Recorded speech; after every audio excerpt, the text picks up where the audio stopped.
The limitations are mental limitations. They're psychological and emotional limitations about what it is we're allowing ourselves to see about the nature of the universe. Moray and I had a very nice little chat about this, that it is a game in many ways of perception. And you get the world that you perceive. If you keep perceiving it on one level, indeed, you will get that world. And if you open that world up, which is the purpose of this entire conference, you will get a larger, infinite world. Okay, without further ado, I want to bring on Judy Wood and get down to some more brass tacks so we can progress our evolutionary thrust in today's afternoon. Judy Wood.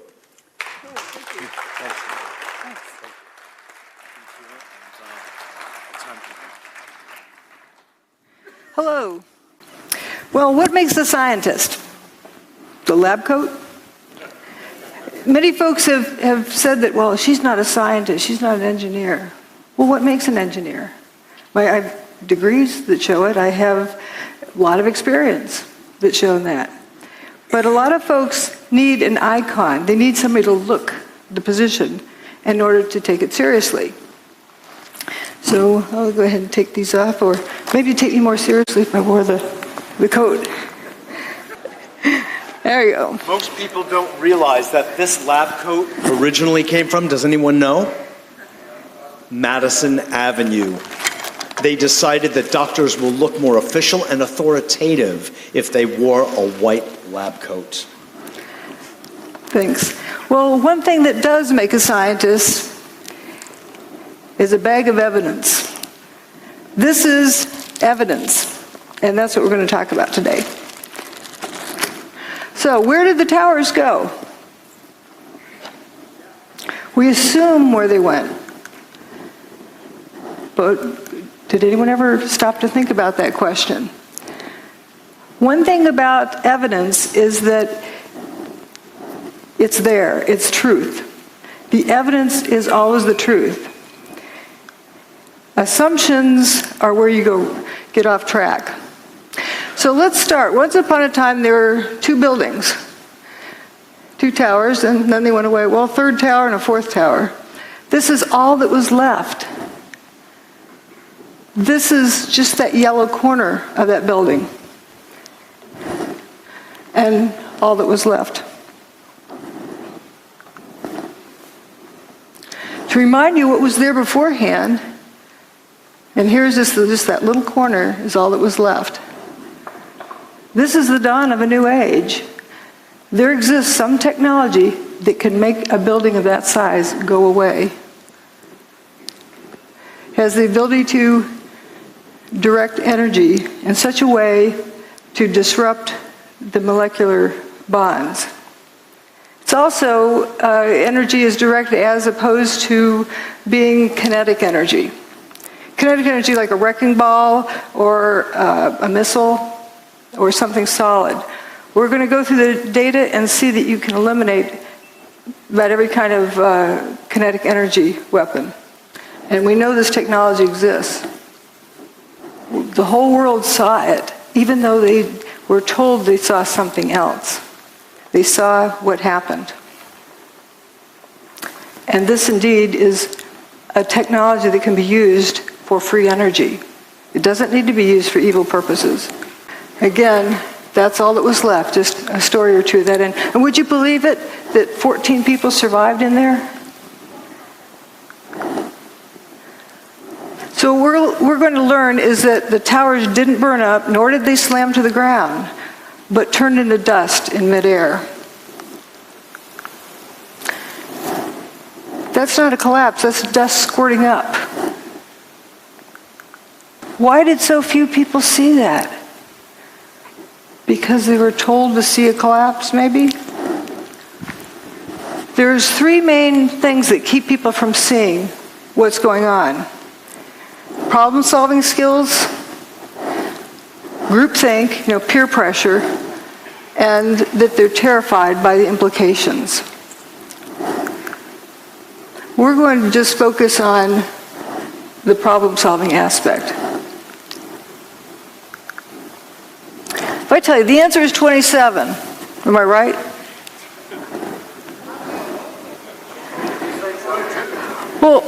what's the question? What's the problem I'm solving? If you don't know the problem, how do you know if the answer is right or wrong? You first have to define a problem before you can solve it. And it can be referred to as a syntax error because the order matters. Like when doing this math, are you adding those numbers together first or multiplying these first? You'll end up with a different answer depending on how you group them. The same thing with crime solving or with problem solving. The order matters. So if you start out with a theory, we have thermite or we have bombs or we have airplanes or whatever theory someone has, and they take their pick from this list of things, and then they go cherry picking and searching for the data that's going to support their theory. So in essence, what they've done is determine the problem. But what happens if it was something else that they didn't take into consideration? They'll never get to the right answer. And that actually is one of the key things in a cover-up. You get people arguing about guesses, about assumptions about what the problem is, and they never look at the problem. If you don't look at the problem, you can't solve it. So what they're using is a theory to determine what happened. That's the wrong direction. We have to start out with what happened. You collect data, and the data always tells you what happened. And from that, you determine how it happened. But only after you first establish what happened can you determine how it happened. If you don't know what it is, you can't determine how it happened. For example, look at these beams falling with dust trailing behind them, opaque dust. Let's say you're going to impersonate one of those beams. So you cover yourself with dust and jump off the top of the building. From the ground up, would someone see that dust trailing off of you? No. You need more dust. Okay, let's say you get a couple of armloads of flour and eject it out as you're falling. Can you impersonate this? No, that's opaque dust. It initially blocked out all of the sunlight, 100% of the sunlight, so it was pitch black. It's very dense dust. And you come to the realization that these pieces of material are becoming dust. They're frothing up into dust as they fall. And they didn't hit the ground. But if you didn't know that these turn to dust, and you start out with an assumption, you wouldn't get to the right answer because do you know of anything that could turn a building to dust in midair? Something turned it to dust in midair.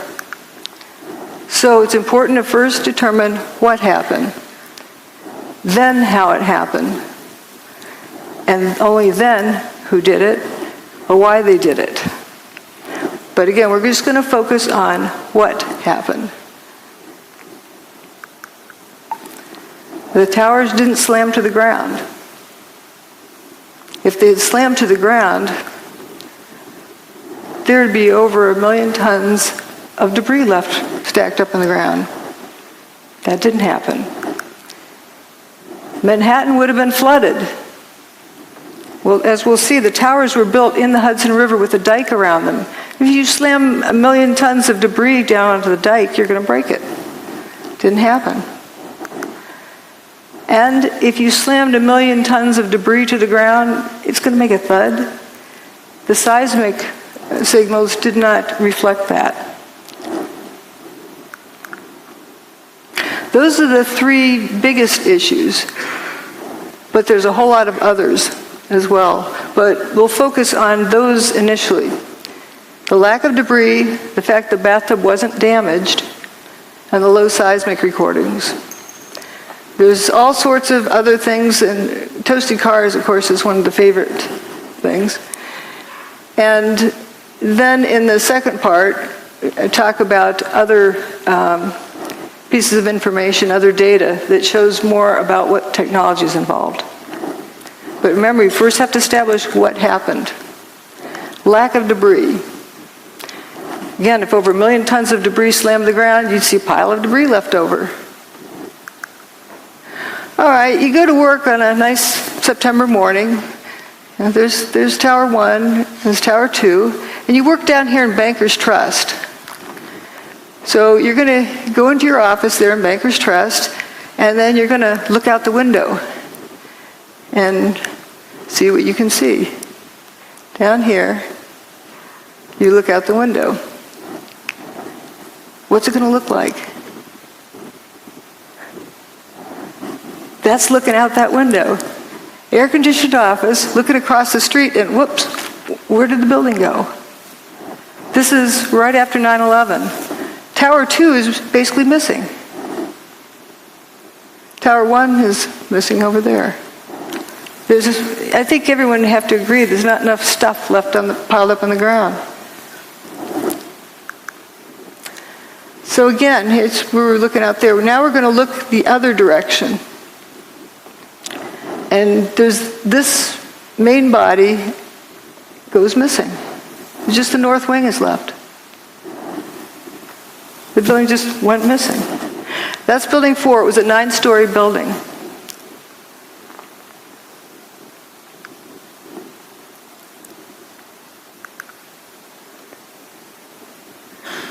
So this is what was there beforehand, and it just basically all went away. And a satellite image shows, all sorts of holes that were in those buildings. The middle part of building 6 is gone. It looks like a post hole digger cored it out. You have holes over here on Liberty Street. Even some holes in Vesey Street. And notice again that north wing is remaining, but the main body's gone.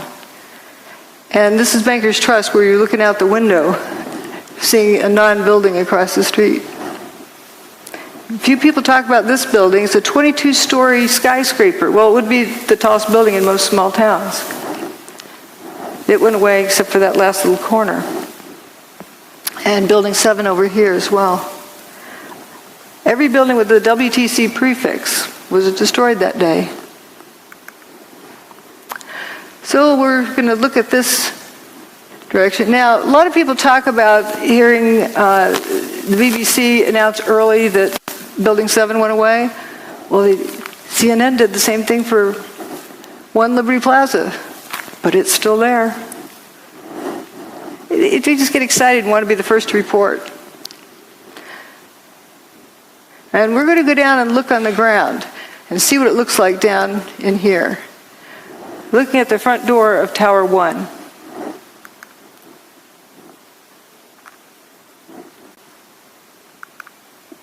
So here we are down on the ground. There's Tower 1, the north and south walls. The ambulance that was parked in front of the front door of Tower 1. It doesn't look clobbered by anything. This picture, I believe, was taken on 9/11, later in the day. I don't see any big steel beams on the ground. There's aluminum cladding. The towers were built with steel columns on the outside that were covered with aluminum cladding. And you see the aluminum cladding. The ambulance looks pretty good. This was the day after 9/11. Peter Jennings in the studio. I don't know if you heard a little earlier me raise this question, which was actually raised by ABC's Jackie Judd, as we look at these areas down below and the video of where the towers used to stand and where is all the rubble gone. And have you been able to, is there any way you can answer that question? I'm sorry, Peter, I didn't get the question. Okay, I apologize. Jackie Judd and several other people keep asking us, when you look at where the towers used to stand, there is surprisingly so little rubble. Where did all the rubble go? It's a very good question, Peter, and I have asked some people who've been doing some of the rescue and recovery work this morning. If you look behind me, you can see the very remains, the skeletal remains of the World Trade Center. And one volunteer, Robert Gerlinski, explained to me the reason there's so little rubble is that all of it simply fell down into the ground and was pulverized, evaporated. This is vital information. I really feel for George Stephanopoulos. He's got this job telling the world what's going on there, and that's the best he could do. And we humans tend to keep asking questions until we're given an answer. We don't stop to think if the answer makes sense. So what he is telling us is that it's obvious there's a big lack of material there.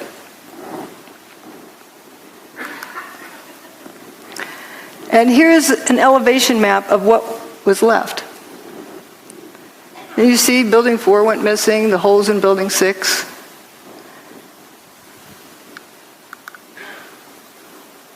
Here's a firefighter in stairwell B. I heard this very, very loud noise above me.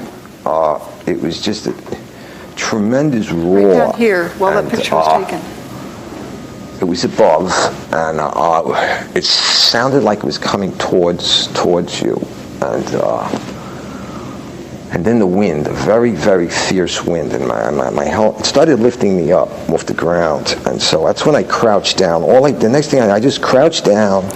I got to the corner of the staircase by the railing, and I just got as small as I could possibly get. Because I'm not a big guy to begin with, so fortunately I'm not. So I got in and I literally, I guess the best way to describe it, I tried to crawl into my fire helmet. That's what I wanted to do, just to protect myself. And I wasn't sure what was going on. I thought the building might be coming down, and I figured, okay, this could be it, and I was a little angry. I said, so like, damn it, like, why me? Why, it's beautiful. I'm going to die in the World Trade Center on a beautiful summer morning. It's like a little denial and disbelief sets in, and so then I started getting hit with stuff. It was just debris was hitting me, and it went dark, and then the next thing was just total silence, nothing, no wind. No noise, no light, nothing.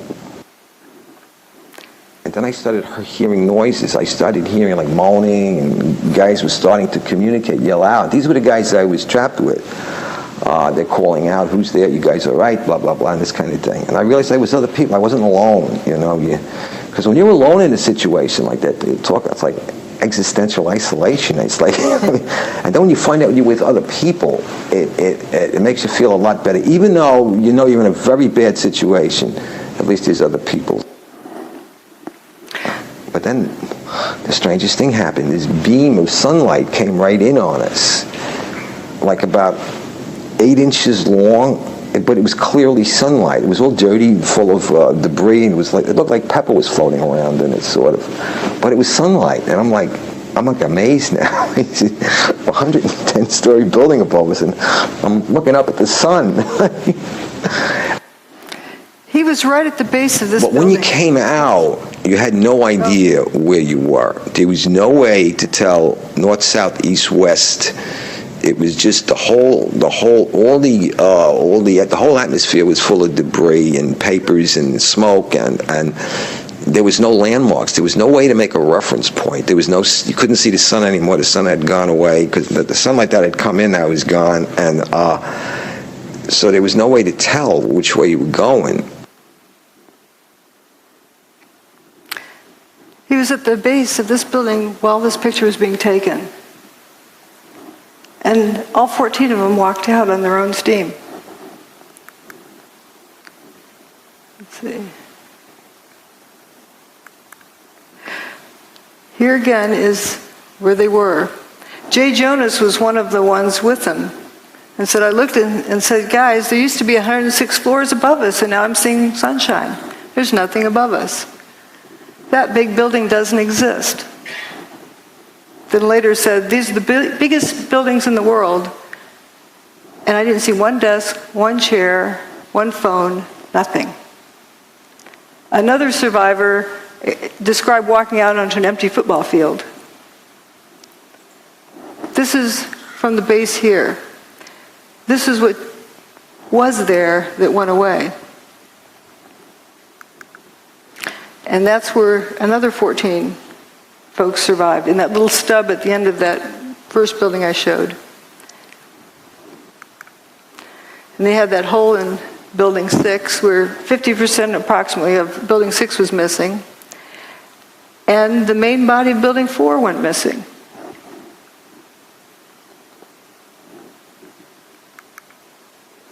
Every time a floor hit another floor, it would not only make a noise, but it would cause tremendous vibration. So we're being bounced up and down off the floor, hearing this collapse coming closer and closer.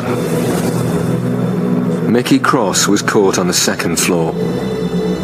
My helmet started flying off my head. I had forgotten to snap my helmet. So I grabbed my helmet.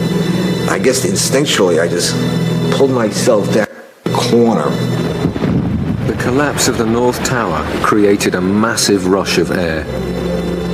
I was blown down 6 stories down to the first floor, and all I can remember while I was being blown down was, oh my God, oh my God, oh my God. There wasn't any time to think about anything. The 110-story tower disintegrated in just 10 seconds. It was that fast, yet for me it was kind of slow motion too at the same time. And I remember thinking to myself, I said, oh shit, this is it, we didn't make it.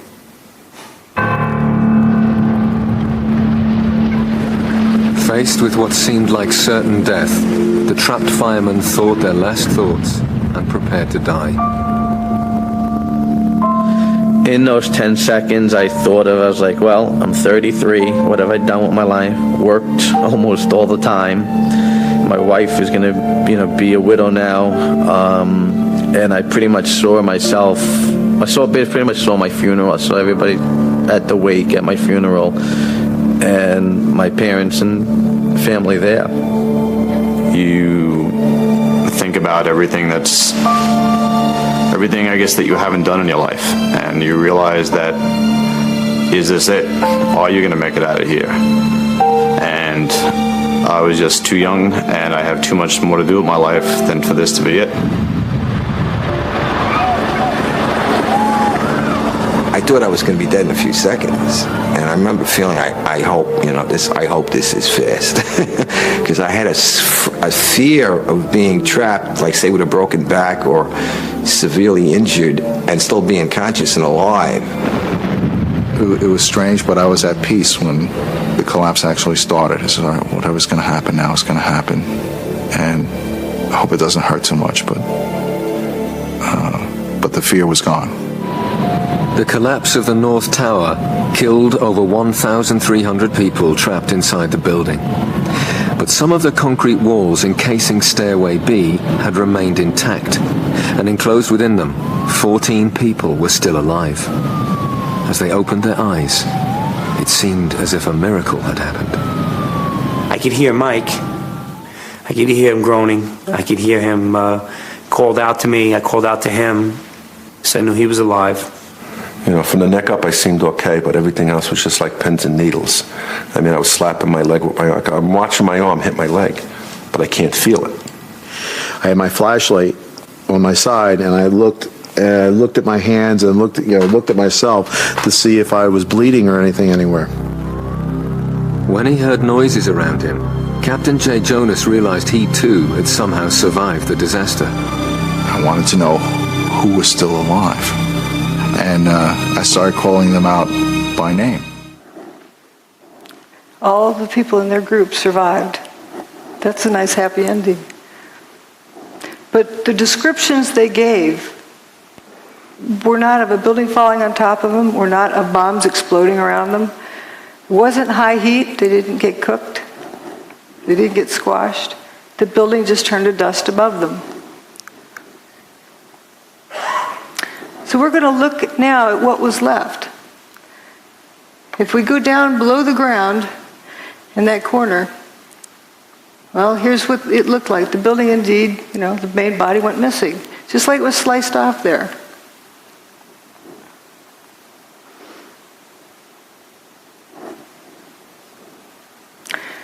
So the mall is in the first story below ground. And there's some firefighters that were walking along there. We're going to go down one story and look at them. The perspective.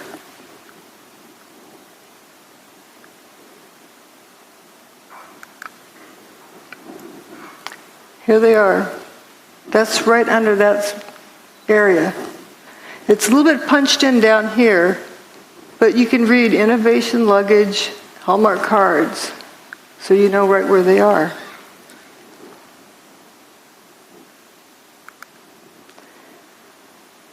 So now we're going to go a couple of stories below that to the loading docks.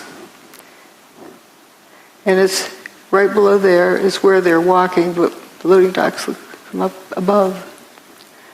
And it's painted purple under Building 5, so you know where you are, and then green under Building 4. So it's color-coded so the delivery trucks know where to unload. And we're going to look down that direction.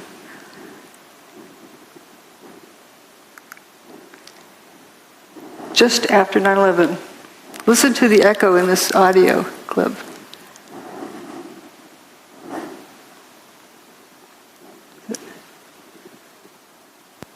Going down to the parking garage. We're in quite deep. These are the first pictures of search crews underneath the World Trade Center, desperately looking for survivors. That's not a collapsed parking garage. That's not even a full parking garage. It's an empty parking garage.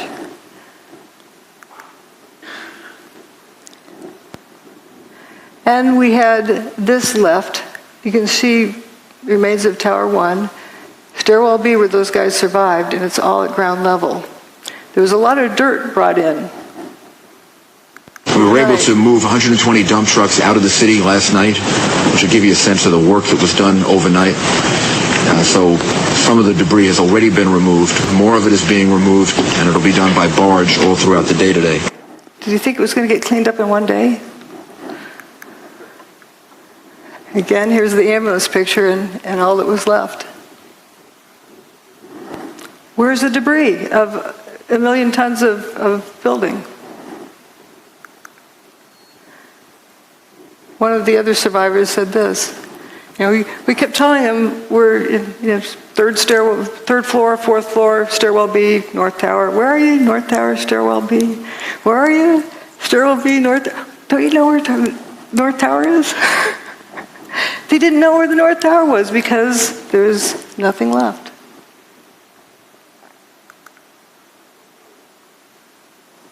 And do you blame them? Here's right where those guys were, up in that little corner. Hundreds more firemen were now arriving at the disaster area, but Captain Jay Jonas's Mayday messages were still not getting through. Trapped down in the remains of Stairway B, there was nothing else Jay could do. We realize we can't get ourselves out. And that's a big mental leap for a fireman to take, because we're so used to being the people who are going in to rescue someone. Now, the roles are reversed, and you realize you're helpless yourself. But with the survivors buried alive beneath a debris field that extended over 16 acres, it seemed they would need another miracle to save them.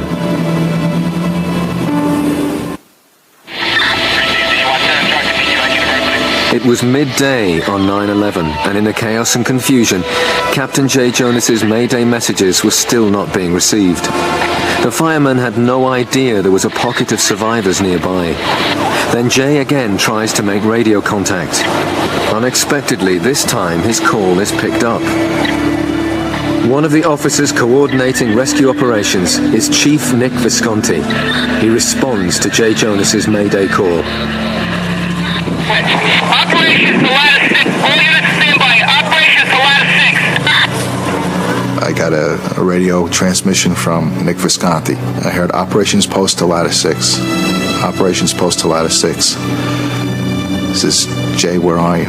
Okay, 10-4. North Tower, stairwell B is in boy on the second floor. But the location Jay gave was unbelievable to them. The North Tower no longer existed. They asked for his location again. He asked me that a couple times, and one time he asked me that. Somebody else got on the radio and said, "Where's the North Tower?" I remember somebody saying it, "Where's the North Tower?" on the radio. And I said, "Oh shit." I says, it's not good.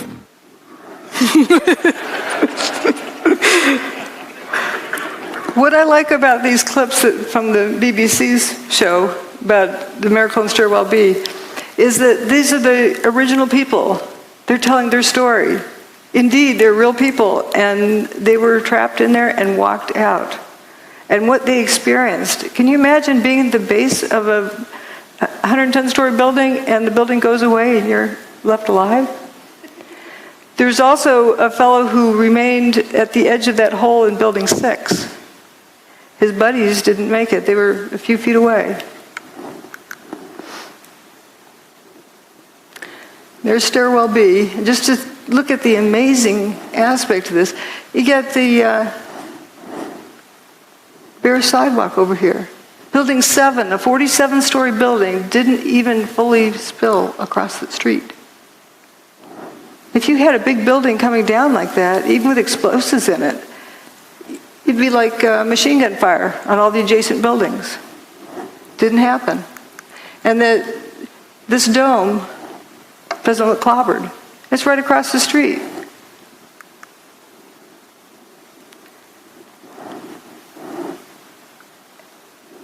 You don't see that debris piled up on the ground. This is right at ground level. So now we're going to talk about the bathtub. I don't know what the lighting is. If the building crashed to the ground, Manhattan would have been flooded because that dike around the bathtub would have been ruptured. And all of the PATH train tunnels and subway tunnels are all connected underground, and they would all have been flooded. That didn't happen. Here are the towers before they built across the street. There was just water right there at the base of the towers. And the towers go well below the water table. There's also the rail lines that come under the Hudson up into the base of the bathtub. That tunnel was not damaged. First they were worried because they had water in the tunnel, but they had fire hoses on it, rainwater going in there. But once they pumped it out, it stayed dry. That's the bathtub wall. It's called, or slurry wall, or dike, whatever you want to call it. It keeps out the Hudson River. The towers were actually built in the Hudson River 70 feet below the water table. That's 7 times 10. So they're pretty far down there. And if that thing had been ruptured, Lower Manhattan would have been flooded. And here's the Hudson River, and as they're constructing it, you can see way deep down in there is the base, down there in bedrock. The PATH trains from the Jersey side used to come up through here and back out, but they rerouted them to turn around in the new big bathtub.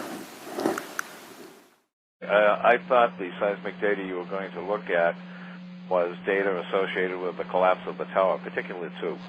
Yes. Oh, yes. We did look. Obviously, we've looked at all of the seismic signals. The main focus of that was to establish the timing of the various events, and if any, again, using it also to see if there were any events that we could not explain other than it being the collapse of the towers and the World Trade Center 7. The signal strength due to the collapse of the towers were not of any magnitude that was seismically significant from an earthquake design standpoint, or from the design or failure of a structural component, or of, I would say, a piping system that might be used in a structure. So there wasn't anything that gave us pause in terms of that being a significant seismic event to have ruptured the pipeline. This was a meeting that NIST had to determine what happened to Building 7. So they're wondering if there's any pipelines that went through the bathtub over to Building 7. And he said it wasn't seismically significant enough to have ruptured a pipeline to cause any damage. You have 2 buildings, 500,000 tons each, slamming to the ground, and it's not a seismically significant event. And the bathtub's fine at the end of the day. Tower 1's base is right here, down the bedrock. There's the old parking garage, after they cleaned it out. And if the buildings had slammed to the ground, the seismic signal would have shown it. Didn't happen. Michael Ober said, I don't remember the sound of the building hitting the ground. Somebody told me it was measured on the Richter scale. I don't know how true that is. If the building's hitting the ground that hard, why do I not remember the sound of it? It's amazing. And somebody who worked in the 27th floor decided to go home because he wasn't going to get anything done that day. Went down to the ferry terminal, the south end of the island, and some idiot, they thought, came running up and said, the tower just collapsed. And they thought, that's ridiculous. They didn't hear it. They didn't feel it. When they walked past the tower, it looked like it was in good shape. Well, I think I know why it didn't make a sound. That part of the building doesn't make a thud when it hits. Dust gradually settles, and that's a lot of dust. This is an earthquake that happened earlier that year, in January of 2001, in Manhattan. So we know that the bedrock that the tower sat on can carry a seismic signal. But here's what Tower 1, the signal it made. Notice the difference in the quality. This is very high frequency. The lines are very closely spaced compared to this. Also, it has this, I call it the snout leading up to the big signal. It has that leading portion, which is the primary wave. The P wave arrives first, and then the secondary wave arrives. This is neither a P wave or an S wave. This is only a surface wave. P wave and S wave travels through the Earth. In other words, when during the tower's demise, the signal did not travel through the Earth. Again, that's the January 17th earthquake. And here's, P wave is like a rubber band snap, and the S wave is like a jump rope. And the rolling surface, like getting up off a mattress in the morning, the mattress springs back up. If you remove two 500,000-ton buildings, you're going to create a surface wave. But it only lasted 8 seconds.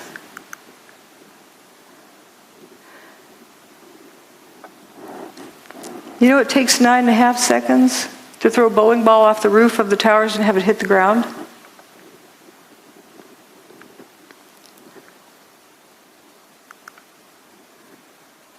So how can this be? The building couldn't have reached the ground as a solid, rigid object. Here's where Tower 2 had already gone by the time this chart started. Tower 1's demise there. But here we're going to focus on Building 7, down here. There was an earthquake in the Fox Islands up by the Aleutian Islands, and that's what the mess is after that. But where this vertical red line is, there's no seismic event that shows up at this scale. Nothing that stands out from background noise. For a 47-story building's demise, this is the King Dome. So here's a controlled demolition, and it produces a P wave and an S wave. So what length of time does that take?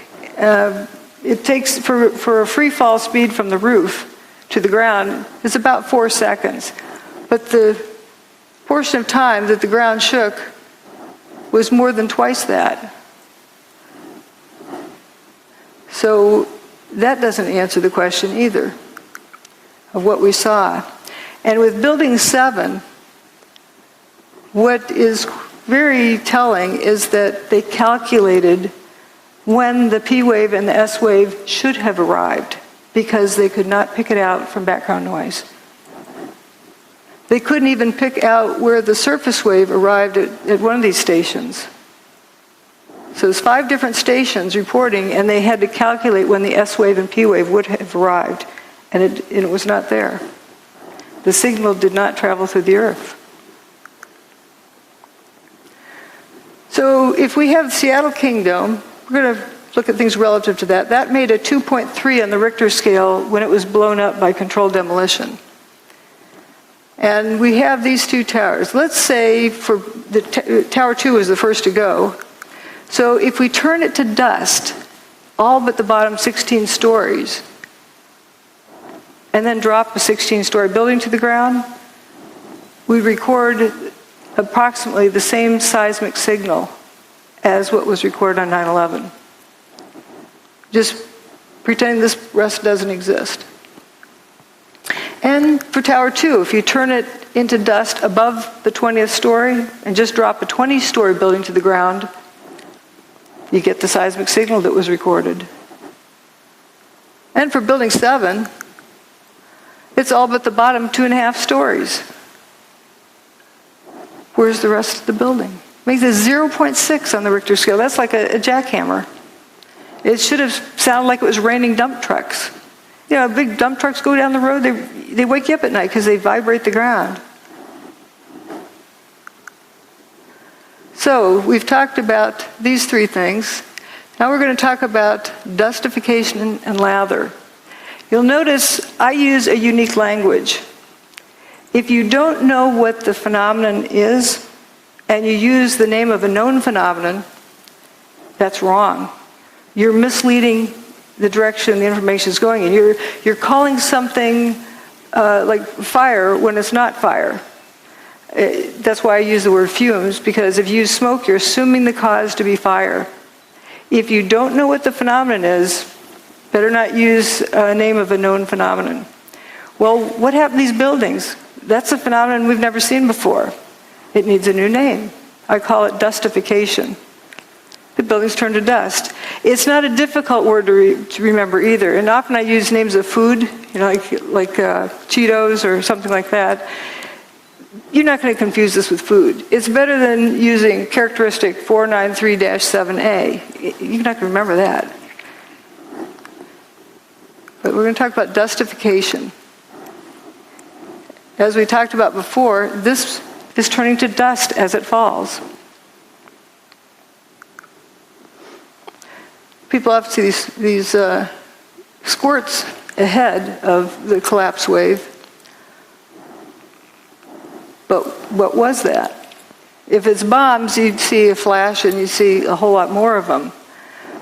But if you have the whole building turning to dust as it comes apart, what about the water tanks that are distributed throughout the building? They're going to get weaker and weaker as they're dissolving until they suddenly give way. And I'm tempted to believe that might indeed be what that is. We don't know. But if you got that whole building down on the ground in like 8 seconds, let's say 9.5 seconds just to give it some extra, it would have to be squirting out here at the base at a minimum of Mach 1.5. The air from the middle to get to the outside is like Mach 2.5. For sure, all of the adjacent buildings should look like they were machine gun fired. That's a lot of stuff to squirt out of the way. And that's assuming the building took, 9.5 seconds to come to the ground. So you just have this couple little puffs. Something's not right there, too. Now, people who say, okay, they claim they heard explosions. And so therefore it must be bombs in the building. They're starting with assuming what did it, and then going back to assuming what problem they're solving, instead of determining first what happened. Well, if you recall, blasting zone ahead, turn off cell phones and two-way radios just in case it triggers something. How are you going to get everyone to unknowingly turn off all their cell phones in southern Manhattan for weeks ahead while they prepare the site? But there were sounds of explosions. Bombs go boom, but not everything that goes boom is a bomb. Think of putting an egg in your microwave oven. Turns out there's a lot of folks who talked about these Scott packs exploding at ground level, sitting on the fire trucks. There's a lot of testimony here. We don't need to go over it, but there's various firefighters who talked about hearing these Scott tanks exploding. Now this is slow motion of Tower 1 coming apart. And you notice this, there'll be some column that starts falling down this corner. I think it's in here. And we're going to follow it down and watch how it just turns to dust completely.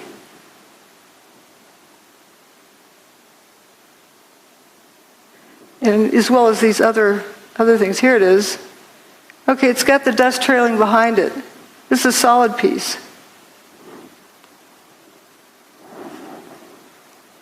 It's like ice cream melting. It's going away.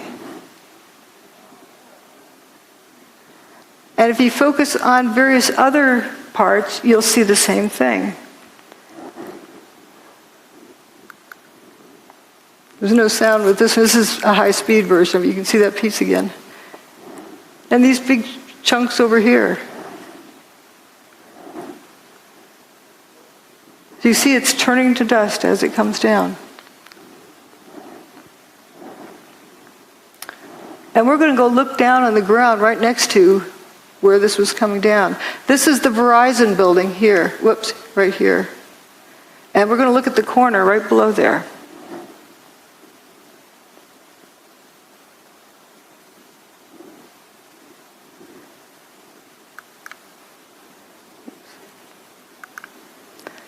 That's the Verizon building right there. This is that intersection where that material was falling. Right after everything's settled, these people who were hiding come out of their hiding places. And they're probably in awe. There's, no building here. You can see sky. Looking at the body language, the guy with his hands on his hips, arms folded, arms at side, they're probably in total amazement and shock and just bewildered. I call this picture the Twilight Zone because they probably felt like they just walked into the Twilight Zone. A bunch of cars went into spontaneous combustion, apparent spontaneous combustion up here with a sea of unburned paper in between. And here's that toasted car lot. But we're going to look at various directions of watching this dustification.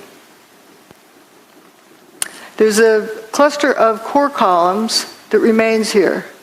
Watch what happens to them.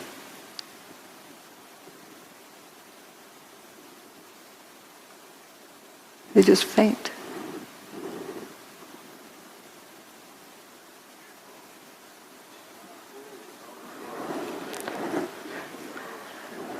I believe that's the upper part of where those firefighters survived in Stairwell B. Those are core columns. This is another one. See how it peels away like a banana? And you see this clear air around it. Some folks like to say dust settled on it. Well, dust can't settle on something like that fast without seeing it.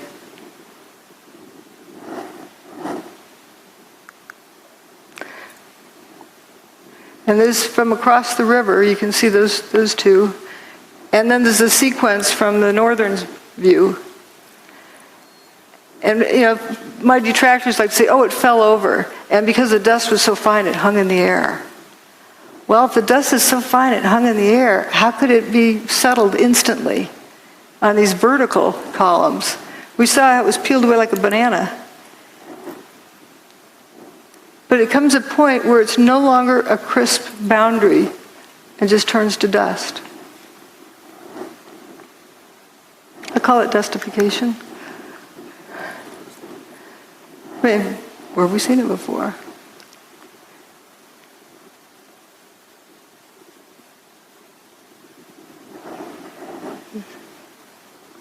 I think there was one more around it.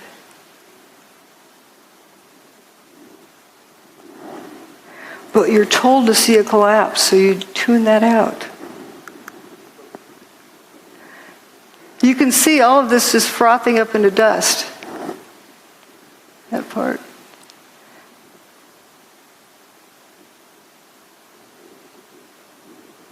And it's also blowing downward. Very clean edges. So it isn't like dust was settling on it.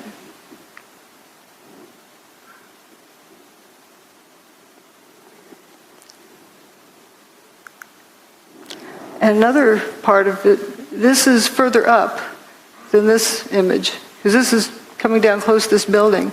But notice there's some chunks that go missing. And notice the dust kind of squirting out the ends of those pieces. You can see it trailing. Is there a reason why it didn't? You didn't hear a thud when it hit? Lather is a term I use when it looked like another unique behavior pattern, but I think lather is just the part doing the same thing that this is doing, but doing it in place. And this video is of Building 7, the north face, but notice it's one face and one face only that has this lather pouring out of it. No. Go low to the corner.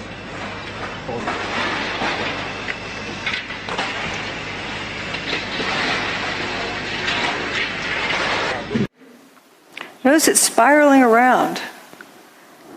And if it was smoke from a fire and it really needed to get out, why isn't it coming out these windows? If there's a traffic jam, why does it take the path of least resistance? The wind that day was 7 or 8 miles an hour. No.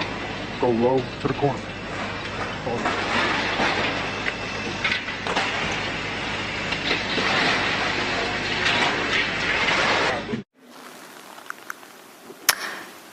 Now we're going to look at dust rollout and fuzzballs.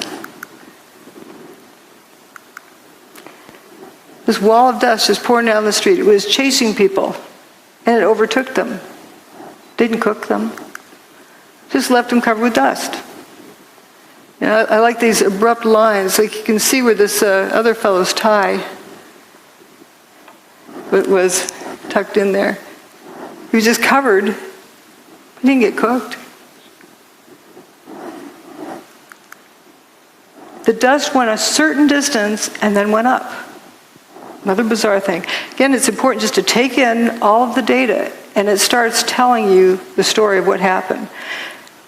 Let the evidence tell you the story instead of forcing it to go a particular direction. And I wouldn't have seen this before, just all particular distance then goes up. There's a video filmed by Bob and Bree, who had an apartment up here. Bless them for saving this video and then sharing it with the world. This is an image from there, and the dust doesn't quite touch their window, and then goes up.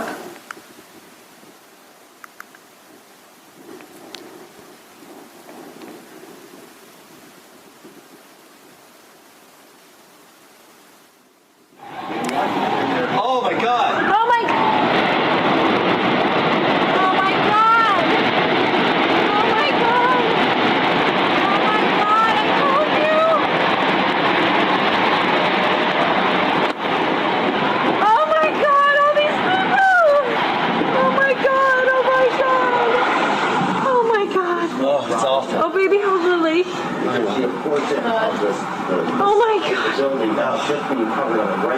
Come on, let's go to the other room.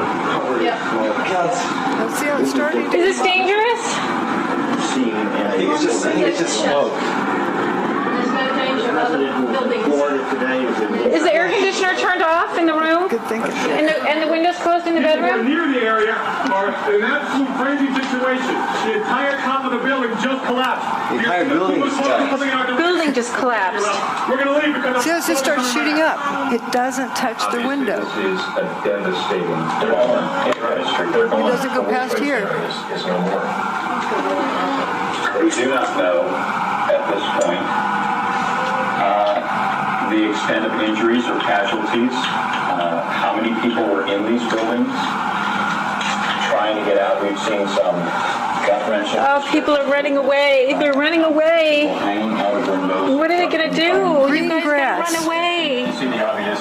That grass stayed green the whole time. All right, let's go to ABC News right now. I think it's going to be blown away from us.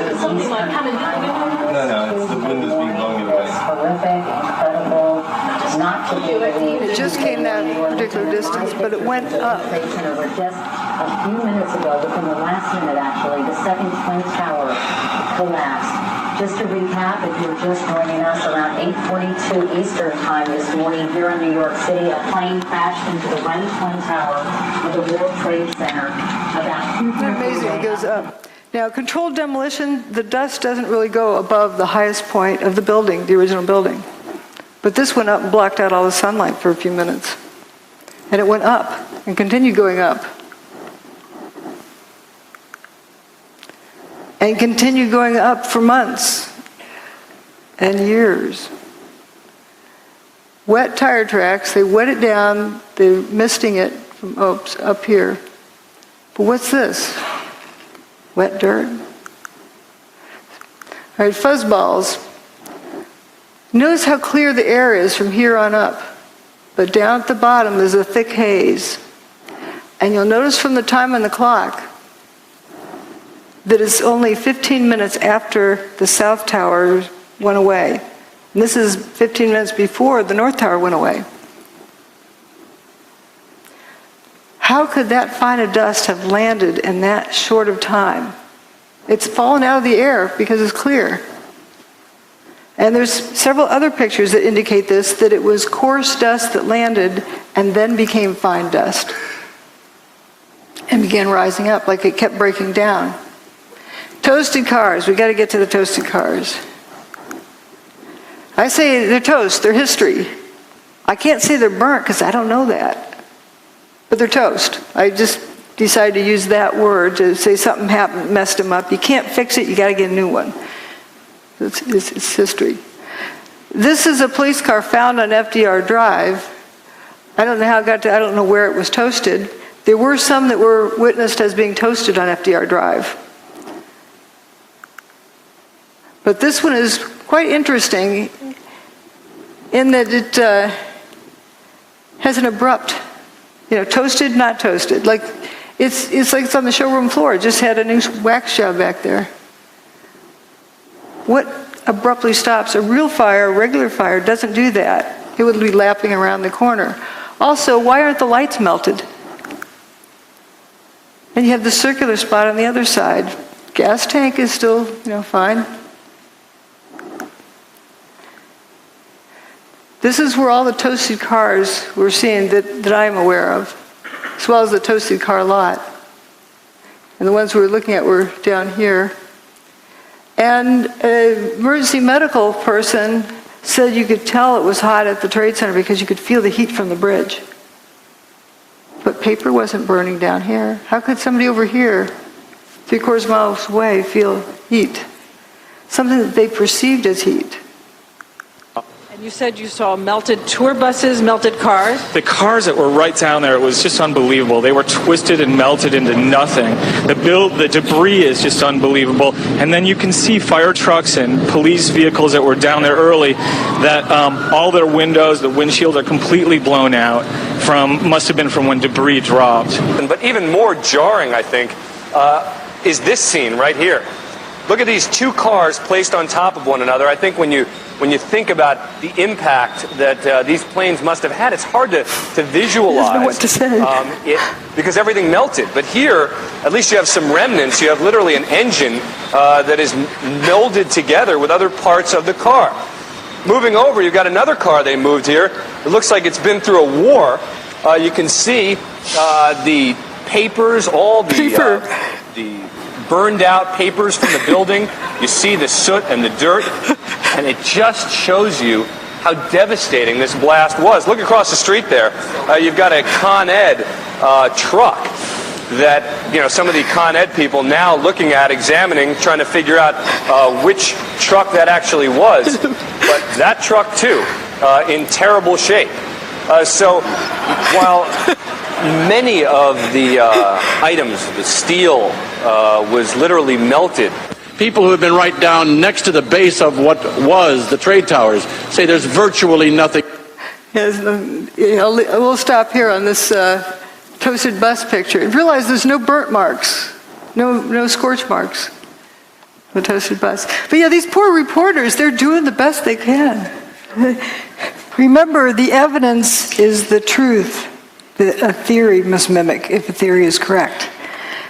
Starting out with a theory, if you haven't figured out what happened first, you're just solving an imagined problem, not a real problem. So it's so important to look at the evidence. As we've seen, the evidence is showing us a different story than what we were led to believe. Now this toasted bus, notice there's no big flame marks running up beside the bus. No scorch marks. Is this echoing? Oh. And then we have also this vehicle that's already rusted.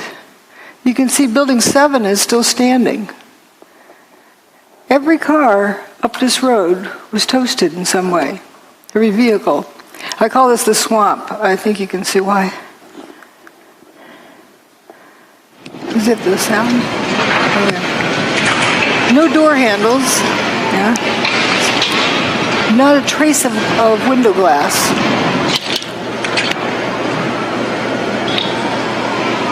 Just gone.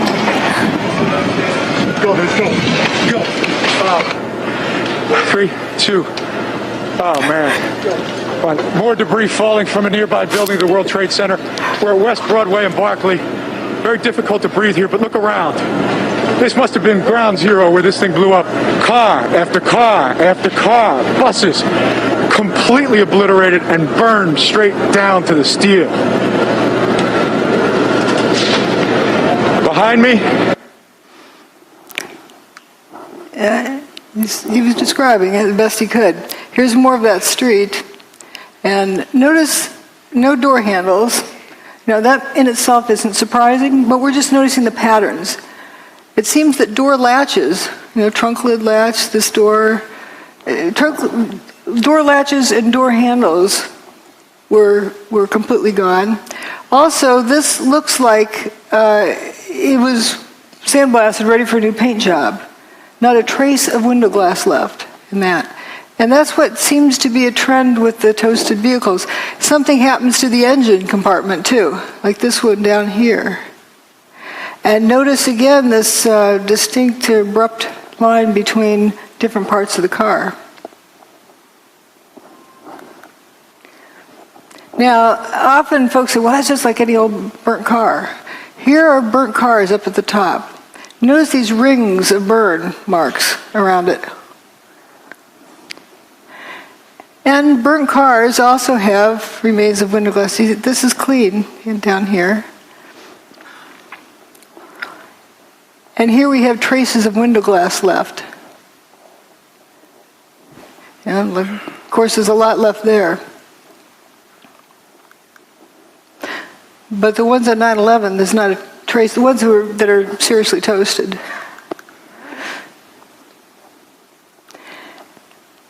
Doesn't look like these are uniform colors, like they've been sandblasted, ready for a new paint job.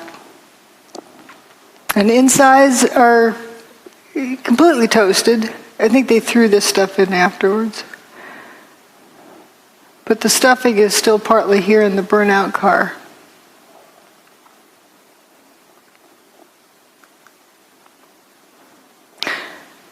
So there's a bunch of cars that appear to go into spontaneous combustion up in that parking lot.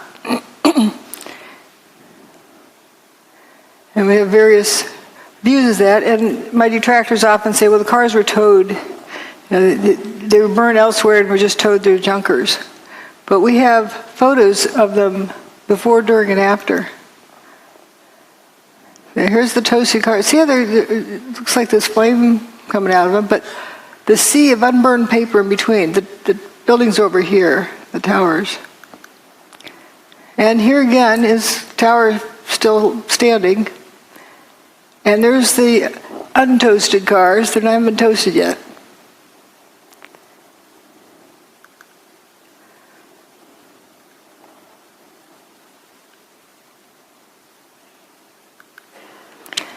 And there they are. They haven't been toasted yet. They're still in good shape. I actually thought this car was white, but I was surprised to find it was black. And here, it's still in good shape. People are evacuating. Here it is after it's been toasted. You can't tell it was a black car. Just all in a line, they just went poof. Weird fires. I can't call them a fire because there's weird things with them, like paper not burning. This is where I call the swamp. Toasted cars all along through there.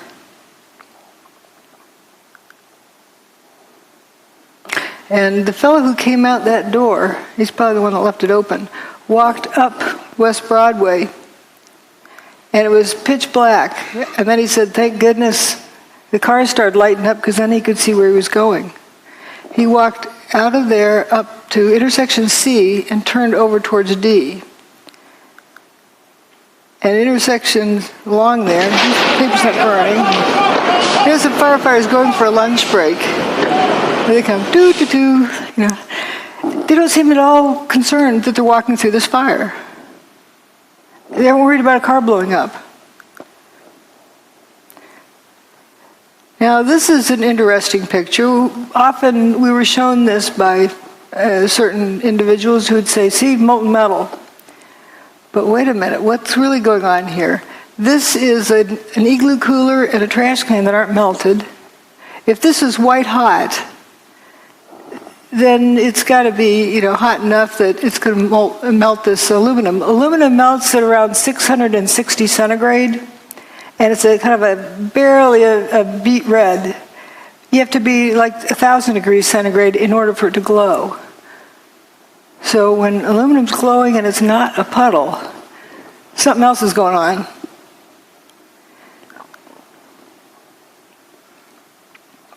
So we're told about pools of molten metal. Well, that's paper, not burned.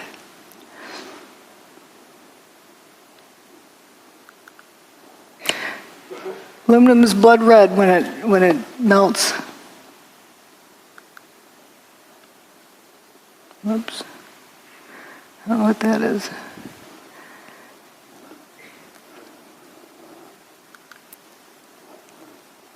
Again, remember this temperature, and up here is where you need it to be, well above where aluminum melts. But you see, this aluminum cladding appears to be glowing on the end. This corner up here. And you get these, I call them Cheetos. And in case people don't know what Cheetos are, orange thing on the ground, and you're not going to confuse that with a piece of steel, but there's these little things that look like Cheetos that are glowing. Pretty strange. Videotapes the firefighter reporting molten metal like a slurry or a steel mill or a volcano. Those are quotes. Giant pools. What about the pictures of them dragging oxygen hoses all over this steaming supposed hot metal? If it were that hot, you wouldn't dare do that, would you? Would you? Well, we do have the infrared photos of the molten metal. Well, again, what melted the metal? Was it heat? Or was it something else? Here on this thermal map that is so often quoted, point E is right next to where building 3 had been. Here's point E. According to the measurement there, it's supposed to be 819 Fahrenheit. That's above 212, the word water boils. This guy doesn't look like a boiled chicken. Yeah, how hot can that be? So the color in that map meant something else. It wasn't temperature. And nice bushy trees didn't melt. Or didn't burn, neither did the paper in the street. But what happened to these vehicles? What happened to his engine? And where that firefighter walked up the street and turned the corner, here's right where he turned the corner. Again, you have these Cheetos on the ground, whatever they are. What's strange is the fire on the side of the van in front. And again, it was a different contrast. You can see it's just on the side of the van. What's burning?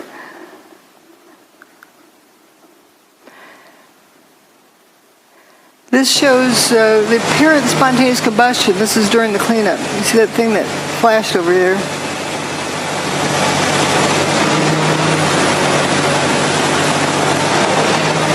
There's another slow motion clip of it. We'll see it over here somewhere. Oh, there it goes. Just apparent spontaneous combustion.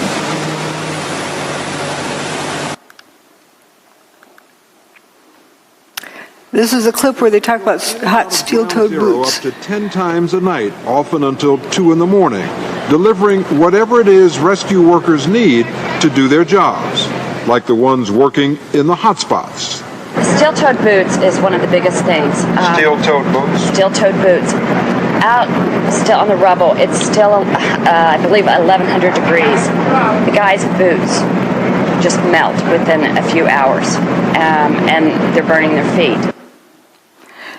That story was repeated again and again and again. People assumed it was proof that it was hot. When my steel oven melts, the turkey inside is more than well done. So how can you have steel-toed boots melting and there's no reports of burned feet? How I hear that is the boots were coming apart. They're disintegrating. Someone suggested it was because of heat. And people just ran with that story. It was the best, the only answer they got to the question, so they ran with it. But something was likely happening to those boots, coming apart. But you can't walk around on a barbecue grill without burning, if it's that temperature. Mayor Giuliani. There were fires of 2,000 degrees Fahrenheit below the ground. I could be standing here and you could be standing there. And I could be describing to you, Governor, the site. And then a fire would break out in between us. And it was just by luck or the design of God that we weren't killed. He was standing on 2,000 degree temperature pile. He doesn't mean to be sounding like an idiot. He was describing something that he experienced, and that was the best explanation he could give. Weird, apparent spontaneous combustion. So here we are, down to the rolled up carpets. We'll see why I call it that. At the end of the day, you have these straight soldiers here.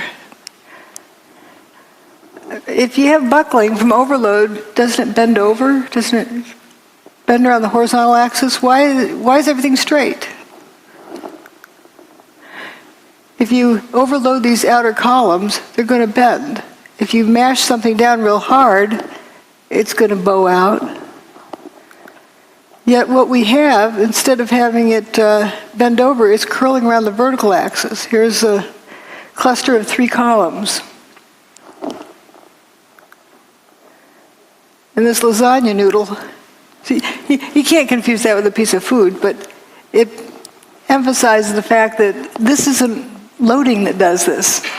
Something else happened to this. This is straight, it curled around the vertical axis, not the horizontal axis.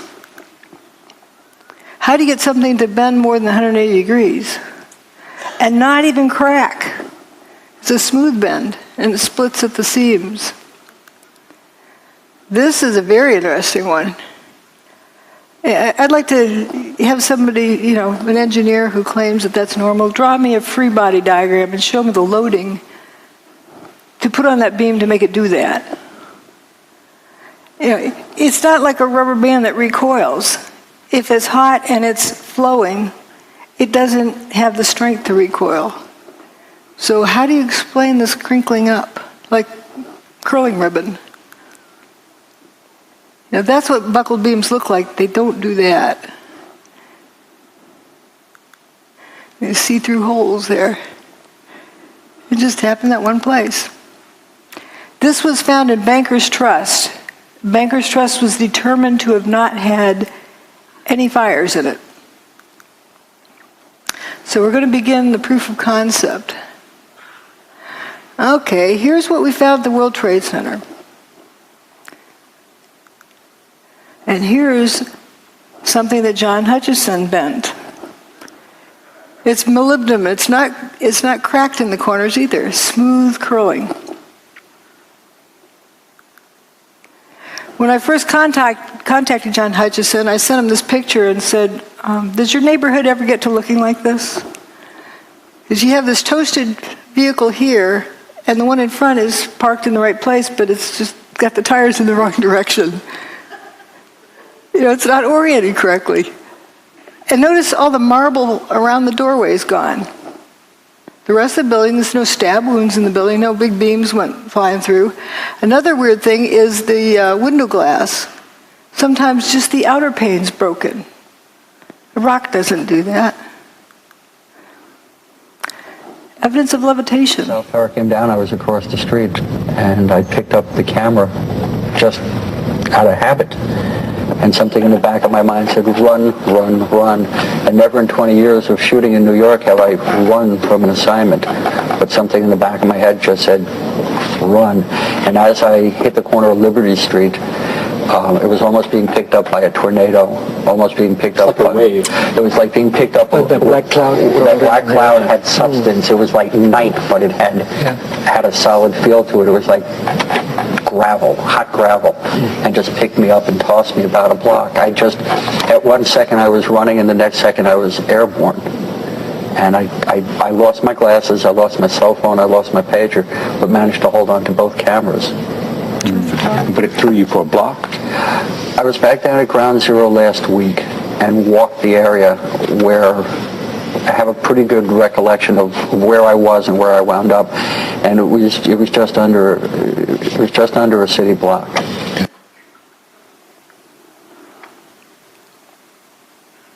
It was this blast of warm air. It wasn't hot.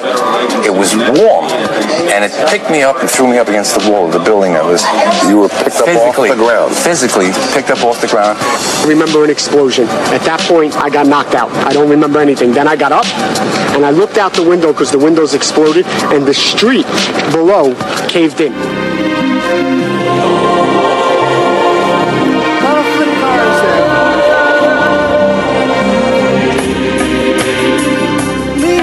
The trees.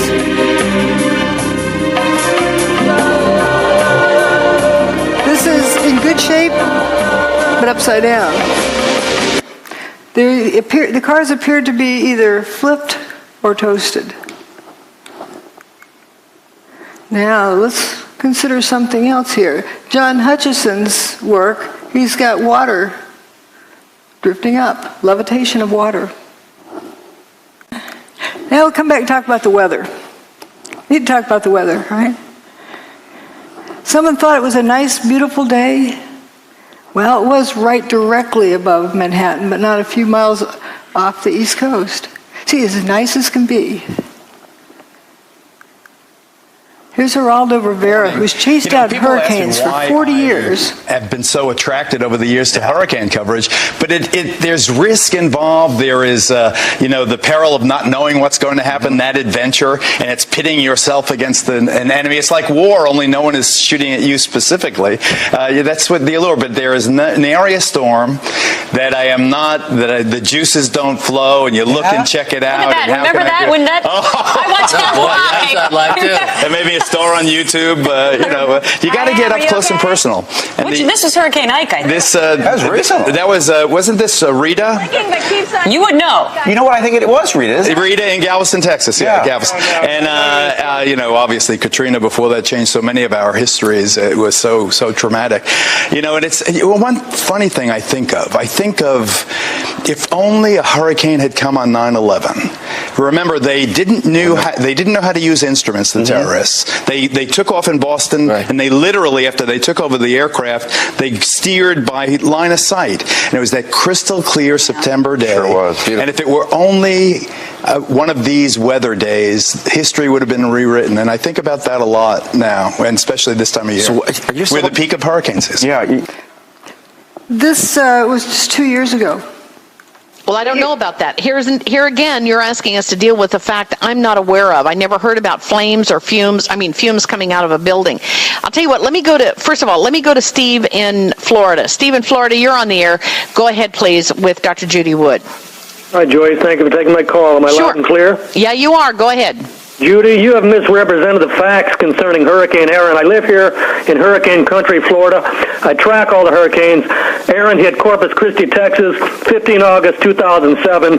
Your opinion concerning 911 are not consistent with the facts provided on 911 ripple effect, last man out, Richard Gage's blueprint for truth, Loose Change Final Cut, Zero, an investigation into 911, and many other video documentaries. I don't know what planet you've come from.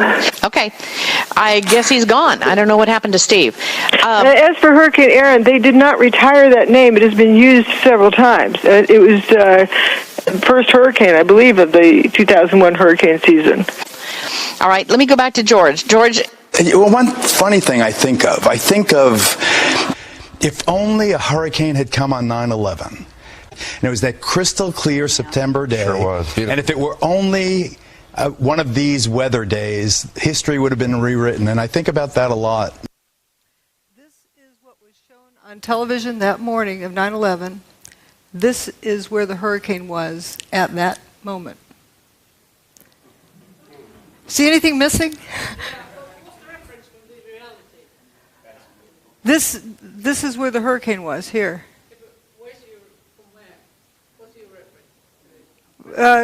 The satellite, the National Hurricane Center satellite images.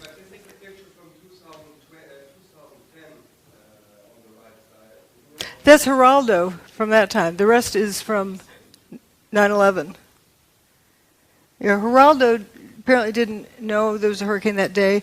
And Joey Moore, a flight attendant on 9/11 who flew out of Boston's Logan Airport just before the fatal flight that left, did not know there was a hurricane either until he saw it on my website. But why didn't they mention it? That's the question. It begs the question, too. Yeah.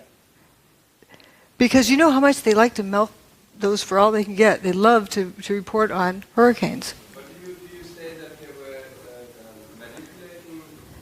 I'm not saying anything. I'm just noticing if people didn't know there was a hurricane coming and you saw it was headed straight for New York, if it hadn't turned around when it did, Manhattan would have been flooded. And how fast can you evacuate that many people from Manhattan? Can you afford that risk unless you absolutely know there's no chance? Unless you know, how would you know? Right. Was it reported on any other media, such as whatever the shipping forecast? It is. It does show up the National Hurricane Center's text forecasts, but they were very played down. They weren't shown on the media. People were not aware that there was a hurricane there.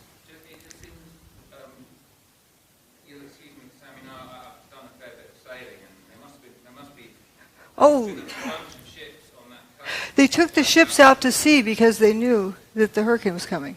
What about the small vessels that were sailing down the coast that have been surely They may have looked into the National Hurricane Center's reports, but it was not something that was heavily publicized.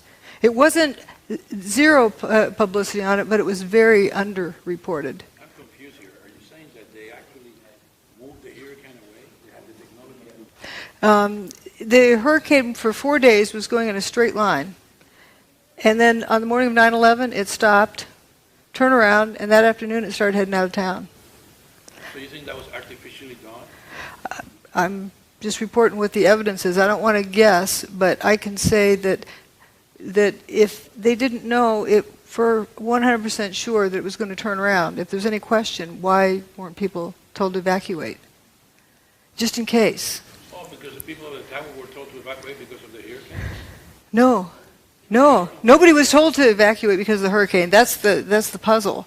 That nobody was really told about the hurricane being there. It just happened to be there and then turned around and left quietly. We were told this is nice, wonderful September day. But it could have been used. Judy, as a suggestion, might suggest that it would help audiences such as like me, for myself. This is completely surprising information, astonishing information. To have a kind of secondary source of confirmation. National Hurricane Center. I've got all of the references in my book, and this is that satellite image of the hurricane is from the National Hurricane Center. You can download it yourself.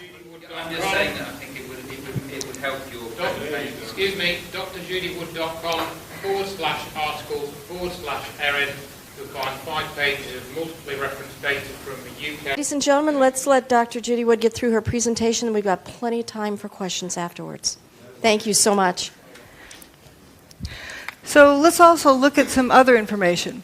Now, the hurricane was going to turn around at some point. They thought on day one it was going to turn around because it was a high-pressure system moving across the U.S., but then didn't. Well, maybe on day 2 it didn't.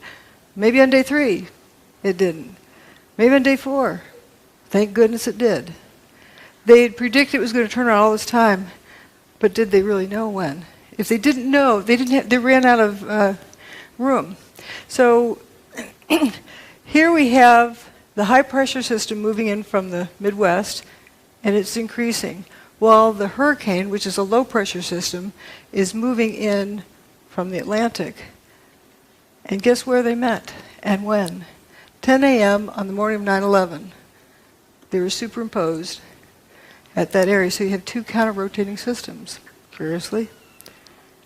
And interesting drop with the humidity.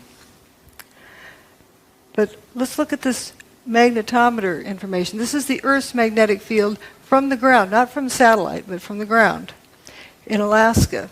There's 6 different measurements. Each of the events on 9/11 are with a vertical bar.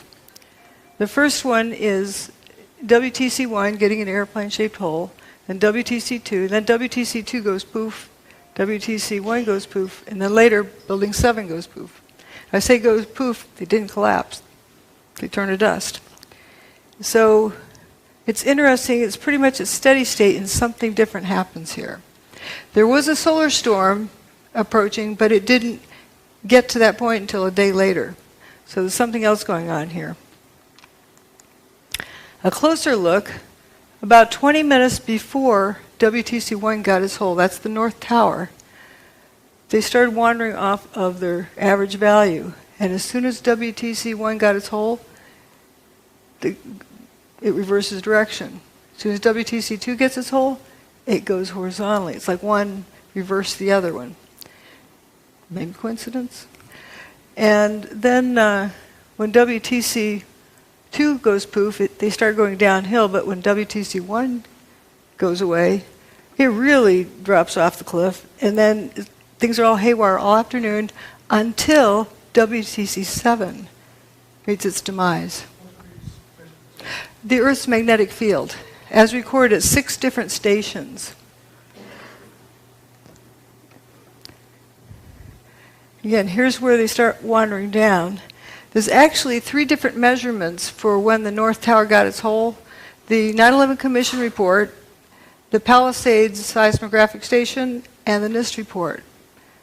I can tell you which one's right, based on where the turnaround happens. And see how these go horizontally after Building 2 gets its hole. These are the 6 different recording stations. It's just, you know, a curious set of data. Now we're going to get into the proof of concept. I can't say for sure what technology was used, but I can show you something that reproduces all of the same phenomena. Seen this guy, Nikola Tesla.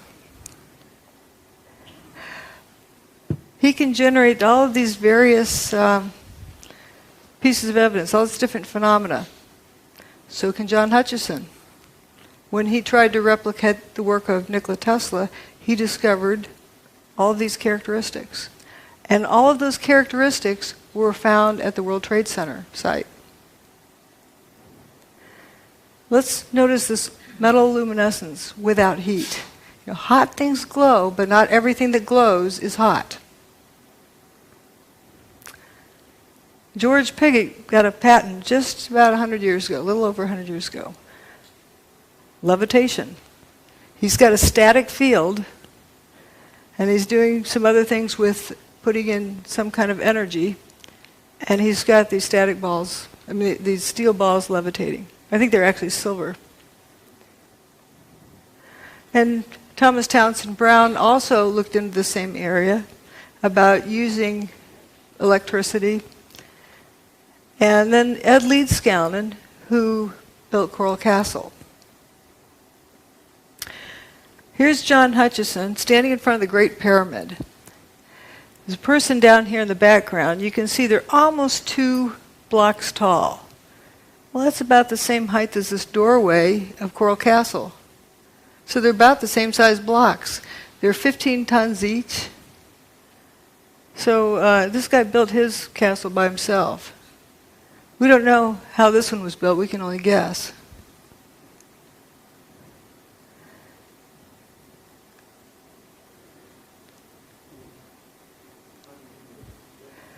Well, let's look at how John Hutchison's more of work here. This is an iron block. It's 2 inches by 2 inches by 7 inches tall, solid iron block.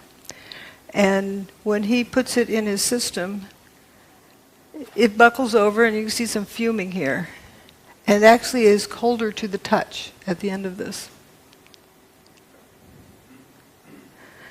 And here we get to see it happen. And we're going to compare it to the fuming door handles from 9/11.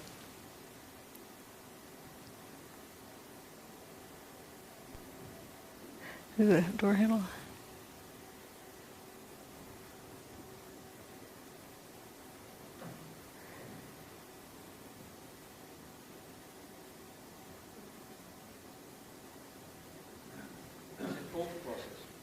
Yep, it's a cold process. Solid iron.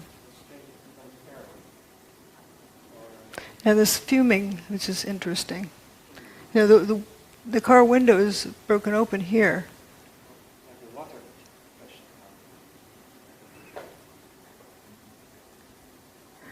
We're going to look at some other things about the weird fires. I can't call them regular fire because I don't know that. The weird fire, just to note that it's not something that you know for sure what it is. It's glowing, but the paper doesn't seem to burn.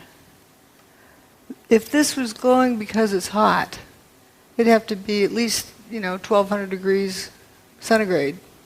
Aluminum melts at a little over 600 degrees centigrade. It's not a puddle. This aluminum is not a puddle, so how hot can it be? And this igloo cooler and the plastic trash can are not melted. The paper is not burned either on the ground. So what is that color? And another weird thing about this, right across the street over here is the Burger King. And inside they're flipping burgers, cooking burgers for the firefighters. Not serving to the customers, and then the building across the street was missing. It's just a weird sight. Now this van is also interesting that, you get all this something looks like it's on fire, weird fires there. This van down here has a fire on the side of it. What's burning? And if you say falling debris that was on fire hit these vehicles, why didn't it hit anything else? And how's it, under the vehicle? It's just very strange. This Park Place is several blocks north. Now here's John's boat experiment.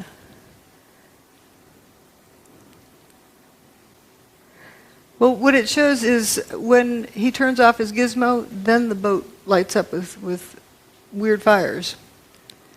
And the cars lit up right after the tower's demise, not during, right after, as though it was right after something got turned off.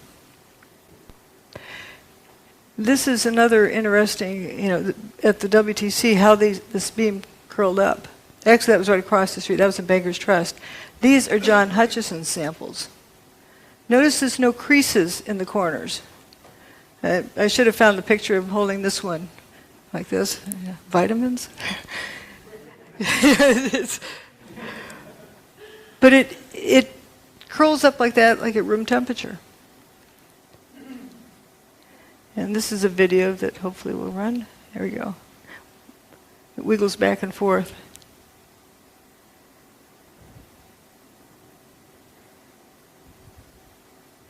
Now watch this thing. It's going to come apart in here. It's starting to come apart.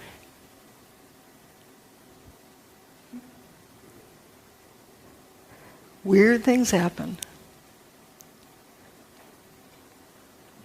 Some other weird things that happened were roundish holes in the outer pane of windows. They weren't necessarily through both panes. That's strange. Throw a rock through a window, it breaks the window because the window is brittle and it bends, and brittle materials are weak in tension, so it shatters the glass. So how do you get a round hole without cracks running out?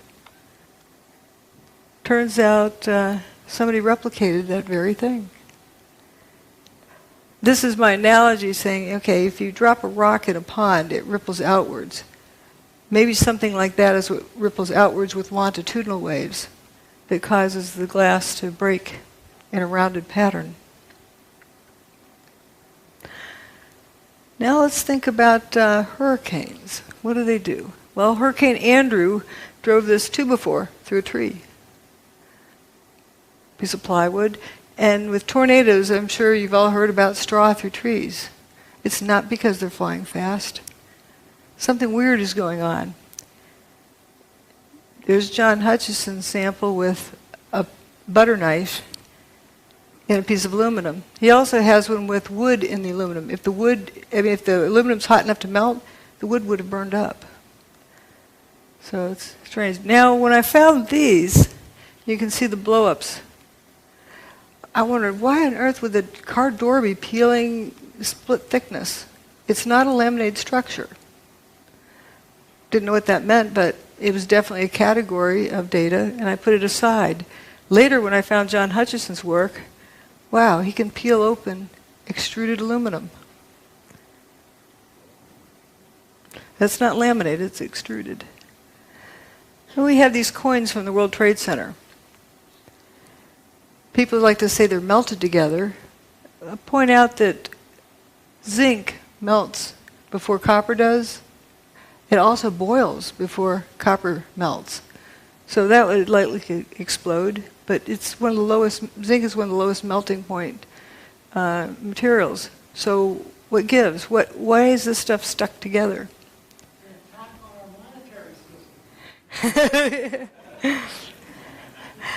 And this is the only surviving file cabinet.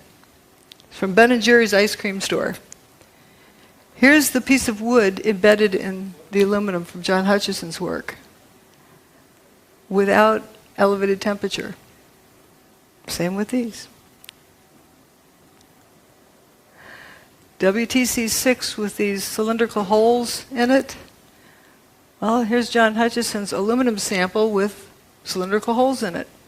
It's as though there's a pencil line in space around which material at the same radius is dustified. And if you had a lot of those vertically here, you would end up with dustified cylindrical columns. But there's no way you could get a drill in there and turn it sideways. It's parallel to the surface, and it just starts right here. The end of this bar is solid. Let's look at some other similarities with hurricanes. Kind of like a big Tesla coil. And come to think of it, ahead of a storm system, people feel the storm coming. Birds know to head for cover. You can feel the static field ahead of the storm. Here's another thing about storm systems. I don't know if this needs a click or not. This is from this past spring in Texas, where there's a bunch of tornadoes, and you had flying trucks. It went across a transport company, trees flying through the air, semi, the trailers, there you go, a couple of semi, look at that, the beds of the trailers hurling, twirling around in the sky and then dropping down from at least 50 feet high down into the ground. We saw trees, there goes another semi. And it's spinning. It's spinning, down it comes, bang, lands on its nose right down at the ground. Big piece of a tree there that just got hurled up, I believe it was. So certainly we have seen a destructive tornado on the south side of Dallas, still within parts of the area near south of Grapevine, north of Arlington, a possible tornado in the Dallas-Fort Worth Metroplex area, as well as over on the east side of Dallas, in toward the area around the Mesquite area, just to the west of Mesquite and east of Dallas. Those are flying trucks. I would say that's anti-gravity. It's not a vacuum. And people who've been picked up in funnel clouds can still breathe. Remember we saw before where people had been levitated during WTC2's demise, or WTC1's. So here we have also the front of Bankers Trust. This was the only non-WTC building that was severely damaged. It wasn't destroyed that day. They actually repaired it. Once they repaired it, they started taking it apart. Huh? They got it down to this level where they had repaired it in deconstruction there. When they got it down to that level, that's the area that had been repaired. It looks like it's been at the bottom of the ocean for 100 years. Extreme degradation. And it makes one wonder, was the building continuing to disintegrate, and that's why they had to take it down after they repaired it. And it took them 10 years to take it apart. Now we're going to look at tritium. Kind of interesting. It's usually something that comes from nuclear reactions, but here we don't find any of the ionizing radiation that you get with nuclear reactions. Some aluminum with holes in it. Material is changing. This was a sample of dust from the Bankers Trust that when they decided to take down, look at all this zinc, the before and after. Like 3,500 times as much zinc from the control sample. Now we're going to look at John Hutchison's sample. He's got, let's just look at the relative amounts. You have a lot of copper and much less zinc. This is for brass. And the affected region, you have about equal amounts of zinc and copper. Whoops, didn't mean to. Equal amounts of zinc and copper there. So, okay, if it's heat, with zinc having a much lower, it boils, it melts at 419 or 420, where copper melts at a much higher temperature. Zinc boils before copper even melts. So we don't have less copper because of heat, because the zinc would be the first to go. What's going on here? At Texas A&M, a group led by Professor John Bockris, who is widely regarded as one of the world's greatest electrochemists, reported finding the hydrogen isotope tritium, a key signature that some unusual nuclear reaction was going on. The first thing was this thing called tritium, which was a sub-form of hydrogen which should not exist except in extremely tiny quantities. We found that by working these cells of Fleischmann and Pons containing lithium hydroxide and deuterium oxide, that we could produce this tritium in great abundance. Let's say at 10,000 times more than it ought to be there, as it were. And let me stress that we couldn't do it every time, but about one result in 5 or one result in 4, and eventually we worked up to 2 results out of 3. We could produce tritium. That was the first thing, and in a way it was the first clear proof of the phenomenon.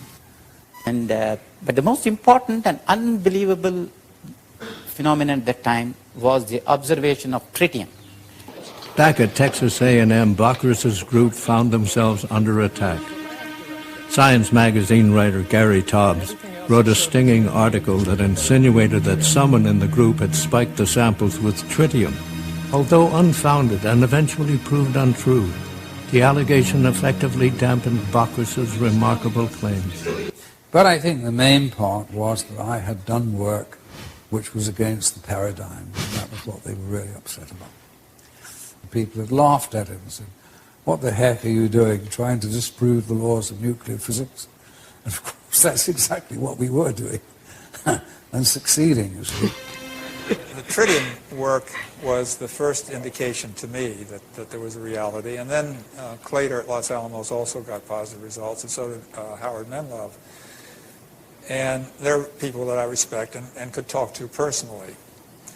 it became fairly clear that there was a very strange phenomenon occurring here. There are also, in similar experiments sometimes, and rather dissimilar experiments sometimes, evidence of an anomalous nuclear process. However, it is conceivable that there may be a process even more powerful than nuclear reaction that physics does not yet understand. That is the mystery of cold fusion. Yet as early as 1992, cold fusion experimenters began reporting unusual appearances of trace amounts of different metals such as copper, silver, chromium, and zinc when examining their spent cells.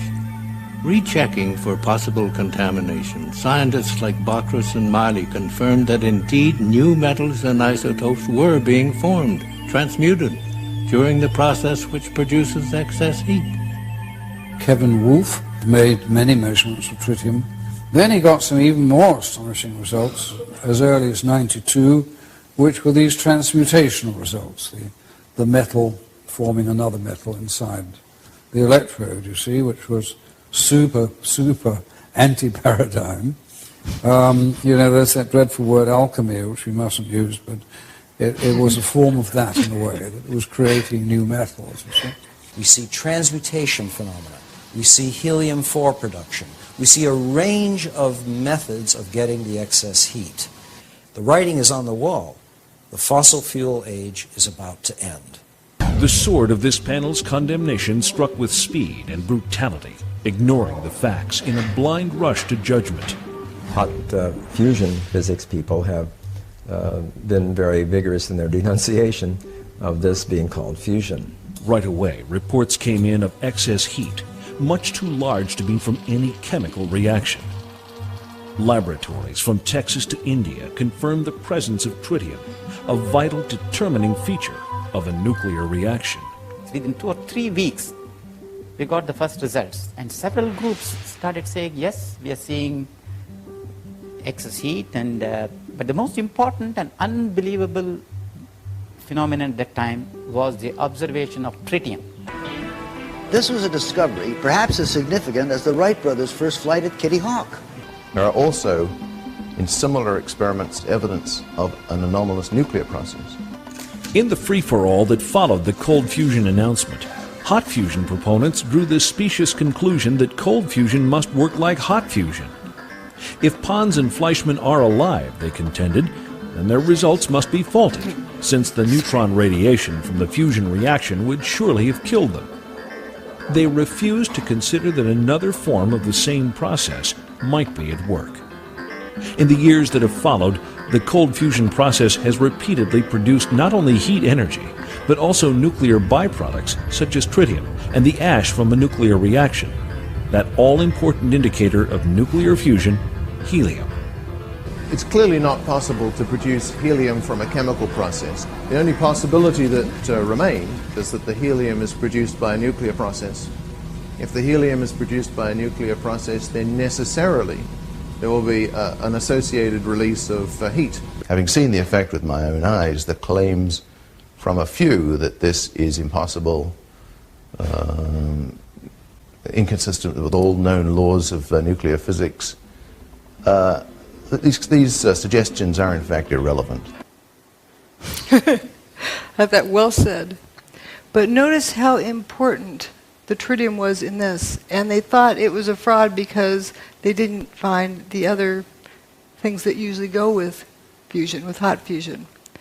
There wasn't the ionizing radiation, but there was transmutation too. Now let's look at some of the samples that were collected from the WTC. You have a variety of all sorts of strange things in the air. And if you look at the melting or the boiling temperatures of these things, there's no rhyme nor reason to the amount of the quantity. It isn't that the things that boil at a lower temperature are more prevalent.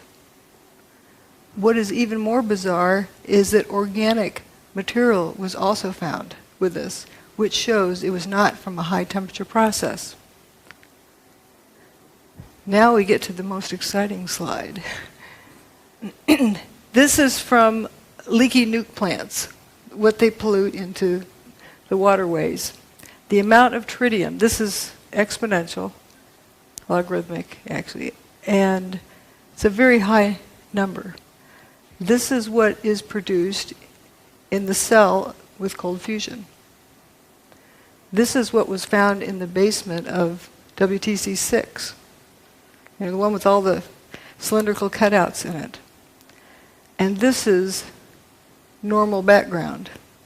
What I use the Great Lakes for normal background. And this is from atmospheric nuclear bomb testing. You can see over time it's decreased. So it's gotten down there pretty far, but this is definitely above normal. Now, a lot of folks say, well, a nuke was used in 9/11. Well, do you think they could have kept Chernobyl a secret? People all the way around the world measured the fallout from that. If there was some kind of a regular nuke used in Manhattan on 9/11, do you think they could have kept that a secret? People all around the world would have measured it. There was no Geiger counter measurable radiation that came from there.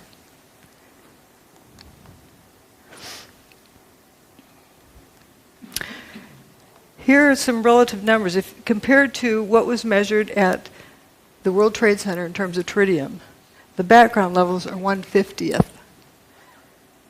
What was measured with cold fusion is 50 times that, but that was in a cell. Keep in mind, the World Trade Center had fire hoses on it.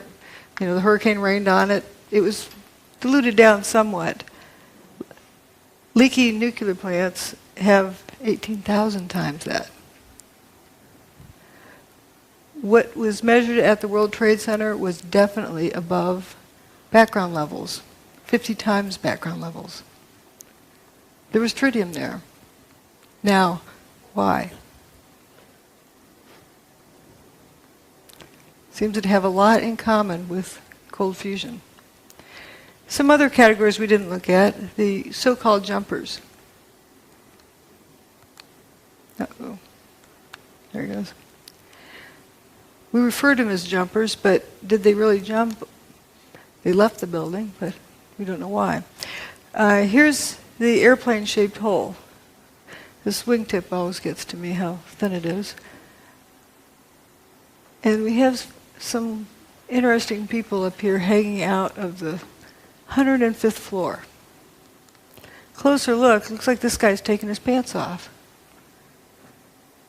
This guy has his shirt off. If there's a fire in there, your clothes protect you from fire. We don't see smoke coming out these windows. What's going on here? Why on earth would someone want to take their clothes off outside the building? They want to live. They're hanging on to the building. This guy's hanging from one hand and one foot, taking his pants off. Let's say he has some weird fetish that he just needs to take his pants off. Well, if there's smoke inside, you take it a big deep breath, step in, get the pants off, step back out. Why hang from the outside of the building? Well, if I were there and if I was told the building's on fire, I'm going to head to the bathroom right away before we lose water pressure. Wet down whatever extra clothing I have around, wrap it around my head, and head for the stairs. I'd be wet. If the fire sprinklers came on, I'd be wet. If they didn't come on, it was hot, I'd be wet, sweating. Good chance that their clothing was wet. Now, why would they want to take off wet clothing?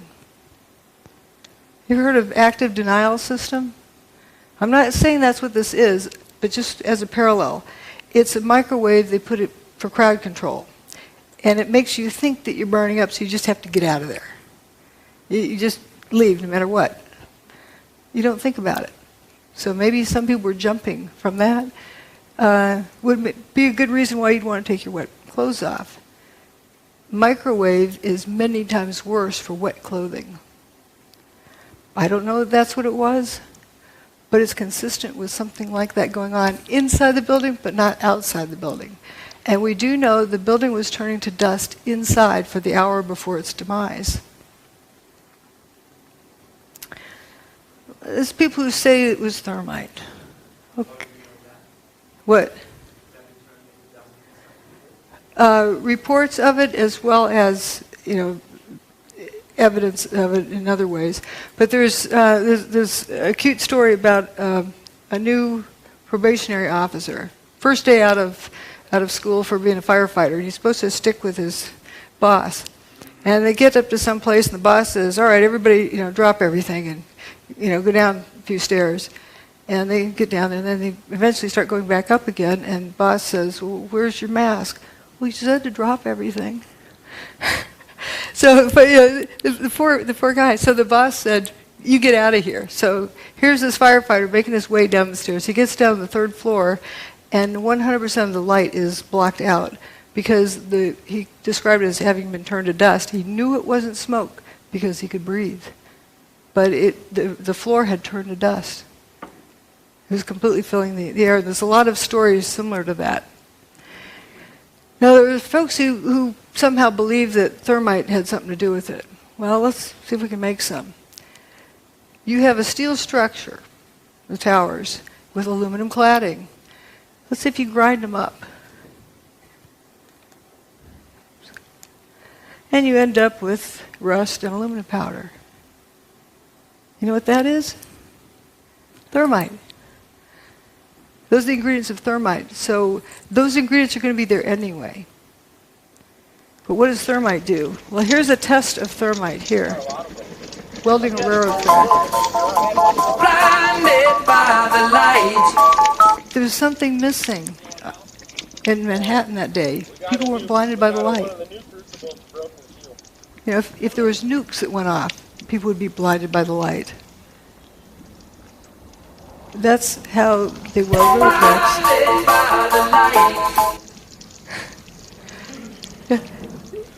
How do you have, you know what a sparkler is, 4th of July sparkler?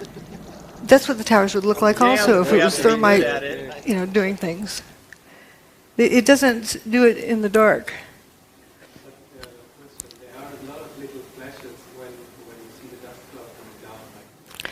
Right, but it's not like, thermite. That's another thing to talk about later. There is something, I call them sparkles and sprinkles. But let's, there's a whole lot of different things that, different areas, but that is a good thing to notice. Now, there's hot directed energy weapon systems and there's cold ones. And looking at all, some people need to see things in a data table. We have low heat, unburned paper, low seismic impact, minimal debris, bathtub survives. Material-specific effects, door latches, trunk lids, toasted cars at a distance, tritium without ionizing radiation. It doesn't have ionizing radiation. Dustification. There's really only one thing that fits the bill. I'm not going to describe exactly what gizmo it is, but we're knowing its characteristics. And its characteristics are amazing. We could use this for free energy. Directed energy weapon. Rather than kinetic energy. These are kinetic energy weapons, heat and motion. Wrecking balls, bombs, missiles.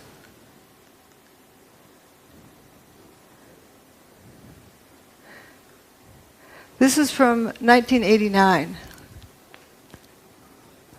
Science by press conference. Is it a shortcut to fusion energy? I don't want to disappoint anyone. I think I'll read my lips answer here, and then I'll carry on. I think that'll become clear why I'm saying that. Can you read my lips on that back in the back? It says no. Energy is a long way off. That's why I say no. This is our result. It's just way off. It's I think a door that's open to us, but really a door on physics more than on energy. Geophysics in particular could be an interesting area. Don't go there. Don't research there. But then he calls for a vote, and he holds up his hand. Let's vote to destroy the careers of Pons and Fleischmann, and vote that it's not science. Why I'm bringing this up is we want to be sure this doesn't happen again. Harry raises his hand. Department of Energy funding. And we have Steve Koonin, who was just appointed by the first administration of Obama to an undersecretary of the Department of Energy. And these guys are thinking about raising their hand.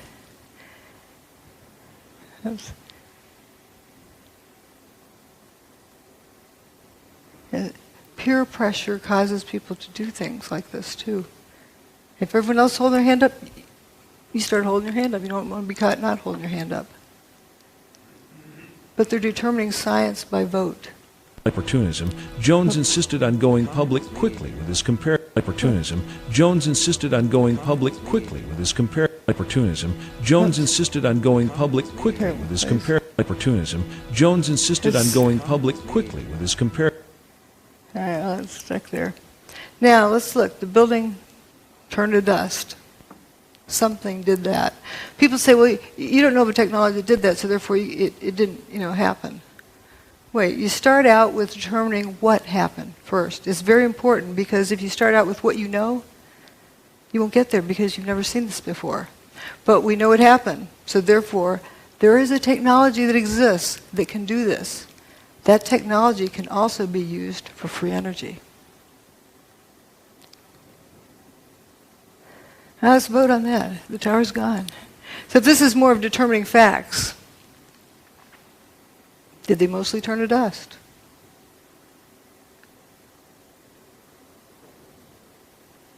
There exists a technology that instead of molecules being attract each other, they repel each other.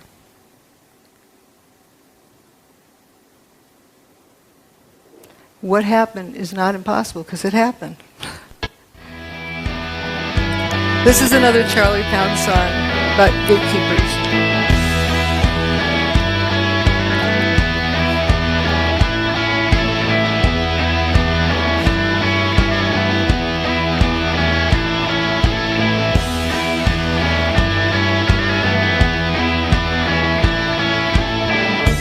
So there you go, following them, but you don't know.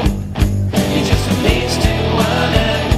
The truth you seek, they want to hide. That's why they keep you close by their side. They're the gatekeepers. They hold up the keys. They're the gatekeepers. Information disease. An opportunity lost.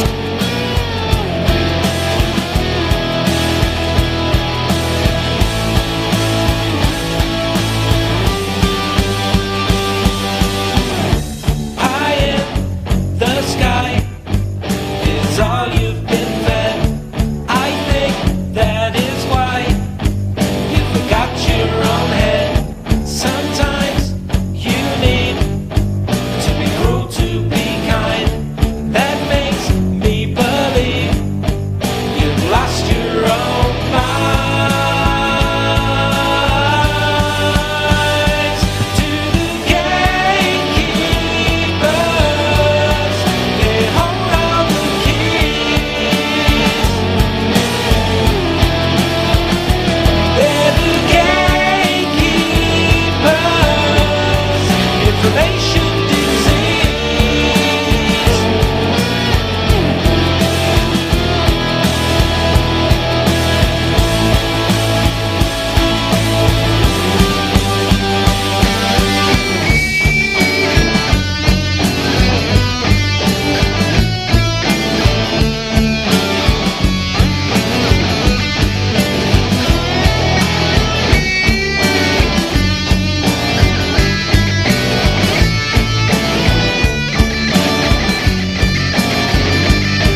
all the data says that some form of directed electromagnetic energy was used to basically break down the materials of the World Trade Center. And the connections that Jones has between the cold fusion experience that everybody can read about in Dr. Malaw's book, and with what's going on right now with the 9/11 situation, it's just a mirror image of him muddling up and then, trying to get public opinion against, whoever his target is. In this case, it's Dr. Judy Wood. In the previous case, it was Pons and Fleischmann.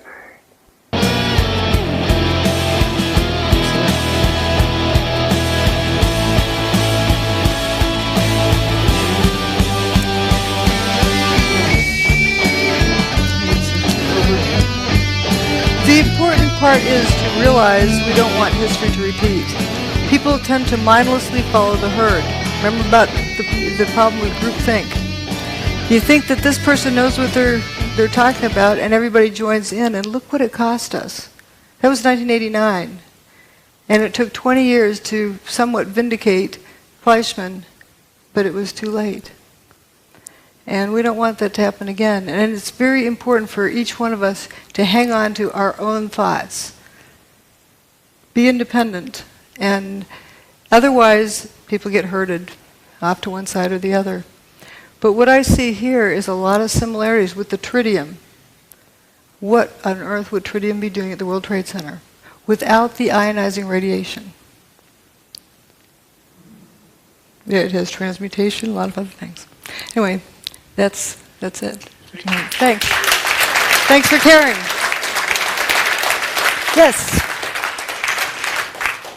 You haven't gone into about the airplanes. How do you explain that? Well, good question. As I like to say, the towers turn to dust. Airplanes can't make buildings turn to dust. Real airplanes can't, and neither can fake airplanes. So they're a distraction. But often people are, they've been taught that there's airplanes that hit. What happened to the passengers? What happened to the airplanes? I don't get into that because it's such a distraction, but it is an interesting question. What happened to the airplanes? Joey Moore, that flight attendant who flew out of Boston that morning, he saw the flight attendants for Flight 175. That was the last time he saw them. The flight attendants that were on 175, he saw them that morning in Boston, the ones that supposedly ended up in the South Tower, that plane, Flight 175. They didn't really go in the plane. Yes, but he doesn't know where they went after that. We don't know. I think that's a different topic. What I'm talking about here today, I'm presenting evidence of what happened. Not theories, not ideas, but evidence.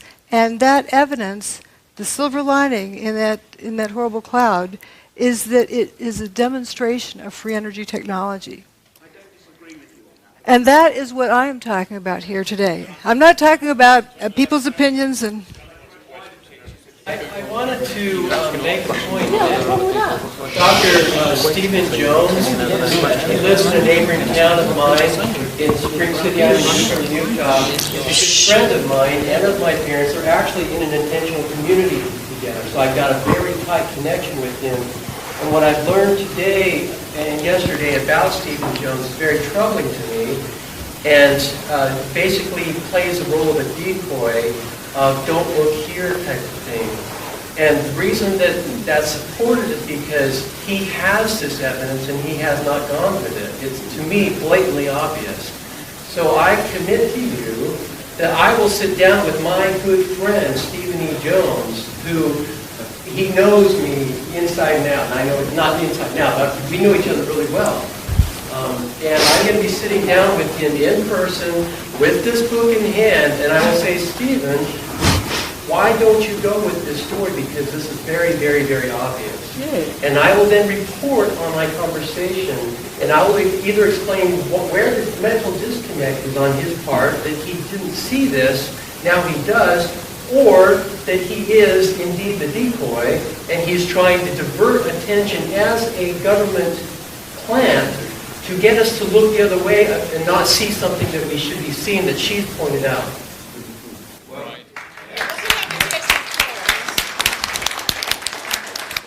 Thank you.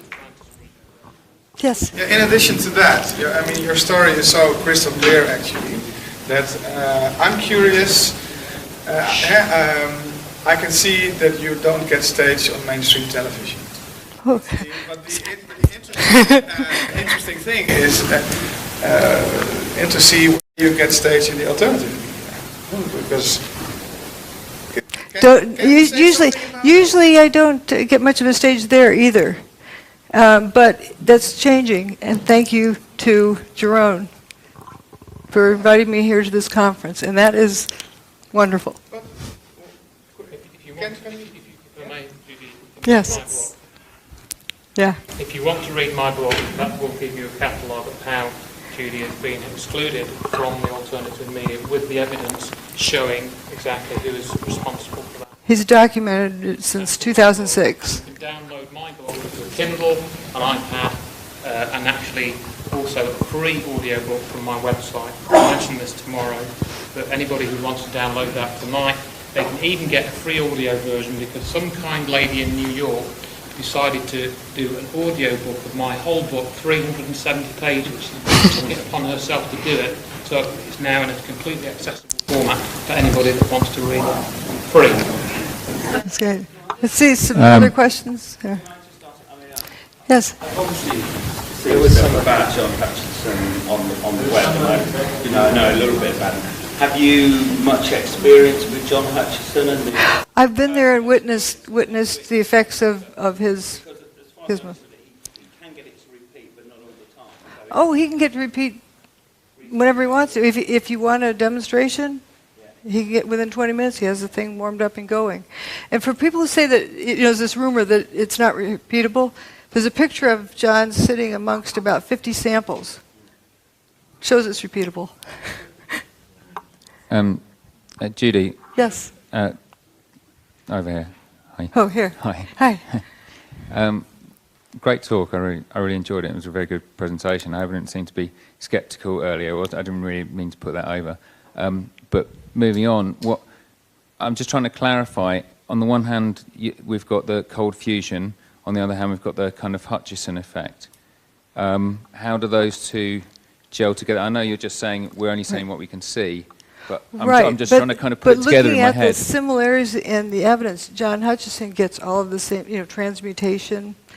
They may indeed be the same thing. Is what he's using like a microwave type? Yes. Beam. What he uses is interference of at least two different types of energy. He creates a static field using a Van de Graaff generator. He used to use Tesla coil, but he now uses a Van de Graaff generator, and creates a static field, and within the static field interferes radio frequency signals like microwave. And within that zone, or someplace within that zone, these effects occur. And would you say that the cold fusion type effects, the effects of tritium, was as a result of that exotic energy? It's not that it's like I mean, when I think of cold fusion, I think of electrolytic process, but a solution. But it seems like there's an awful lot of things in common with it. Yeah, fascinating. Like, let's go study it. But, yes. Here in Holland, there were television images. Sorry. Here in Holland, there were images on television for weeks on to go with all kind of trucks transporting rubble from ground zero to another place. It went on for weeks on television here. So that gives you the impression there was It actually went on at least debris. till 2007. I was visiting the site in 2007, and there were trucks coming and going then. They were bringing dirt, stirring it around, scooping it up, taking it out, bringing in more dirt. Looked like potting soil, really rich dirt.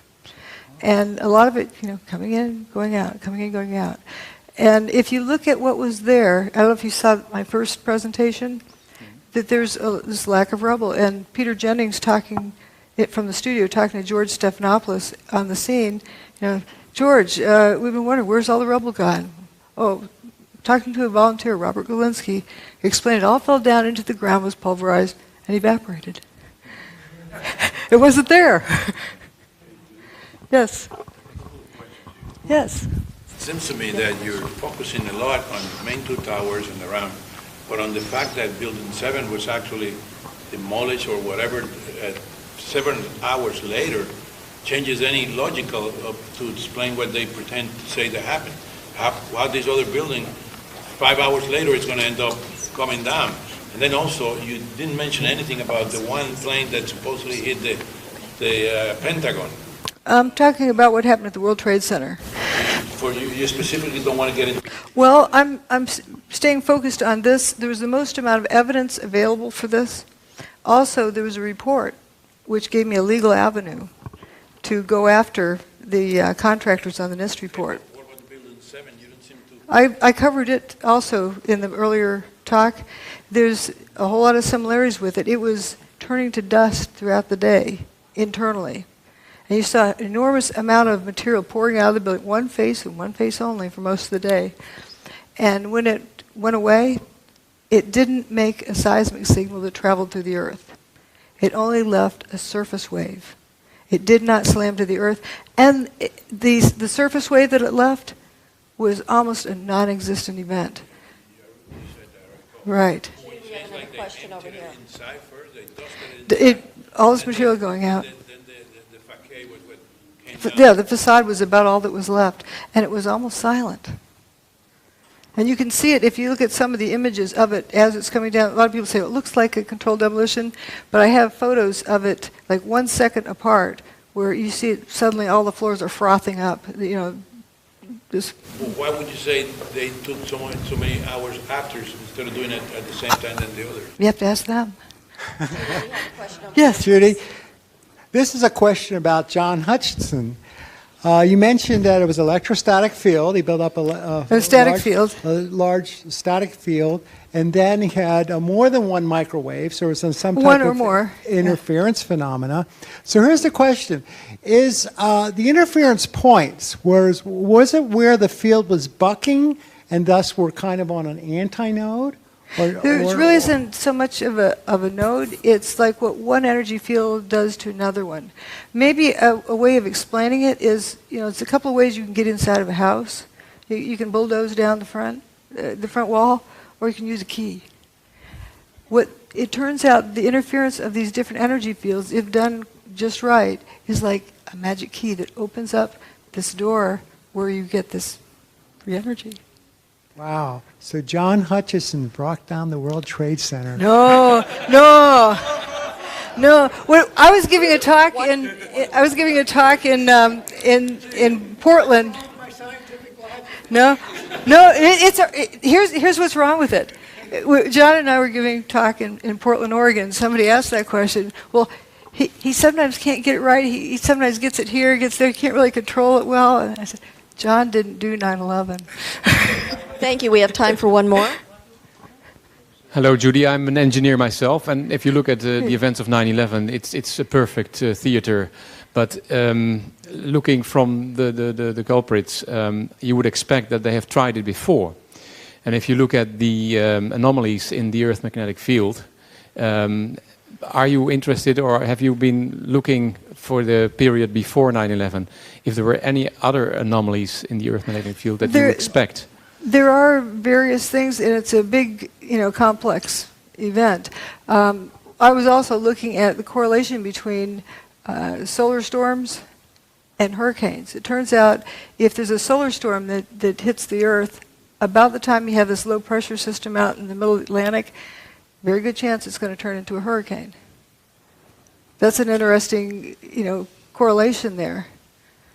They got it first time right. I mean...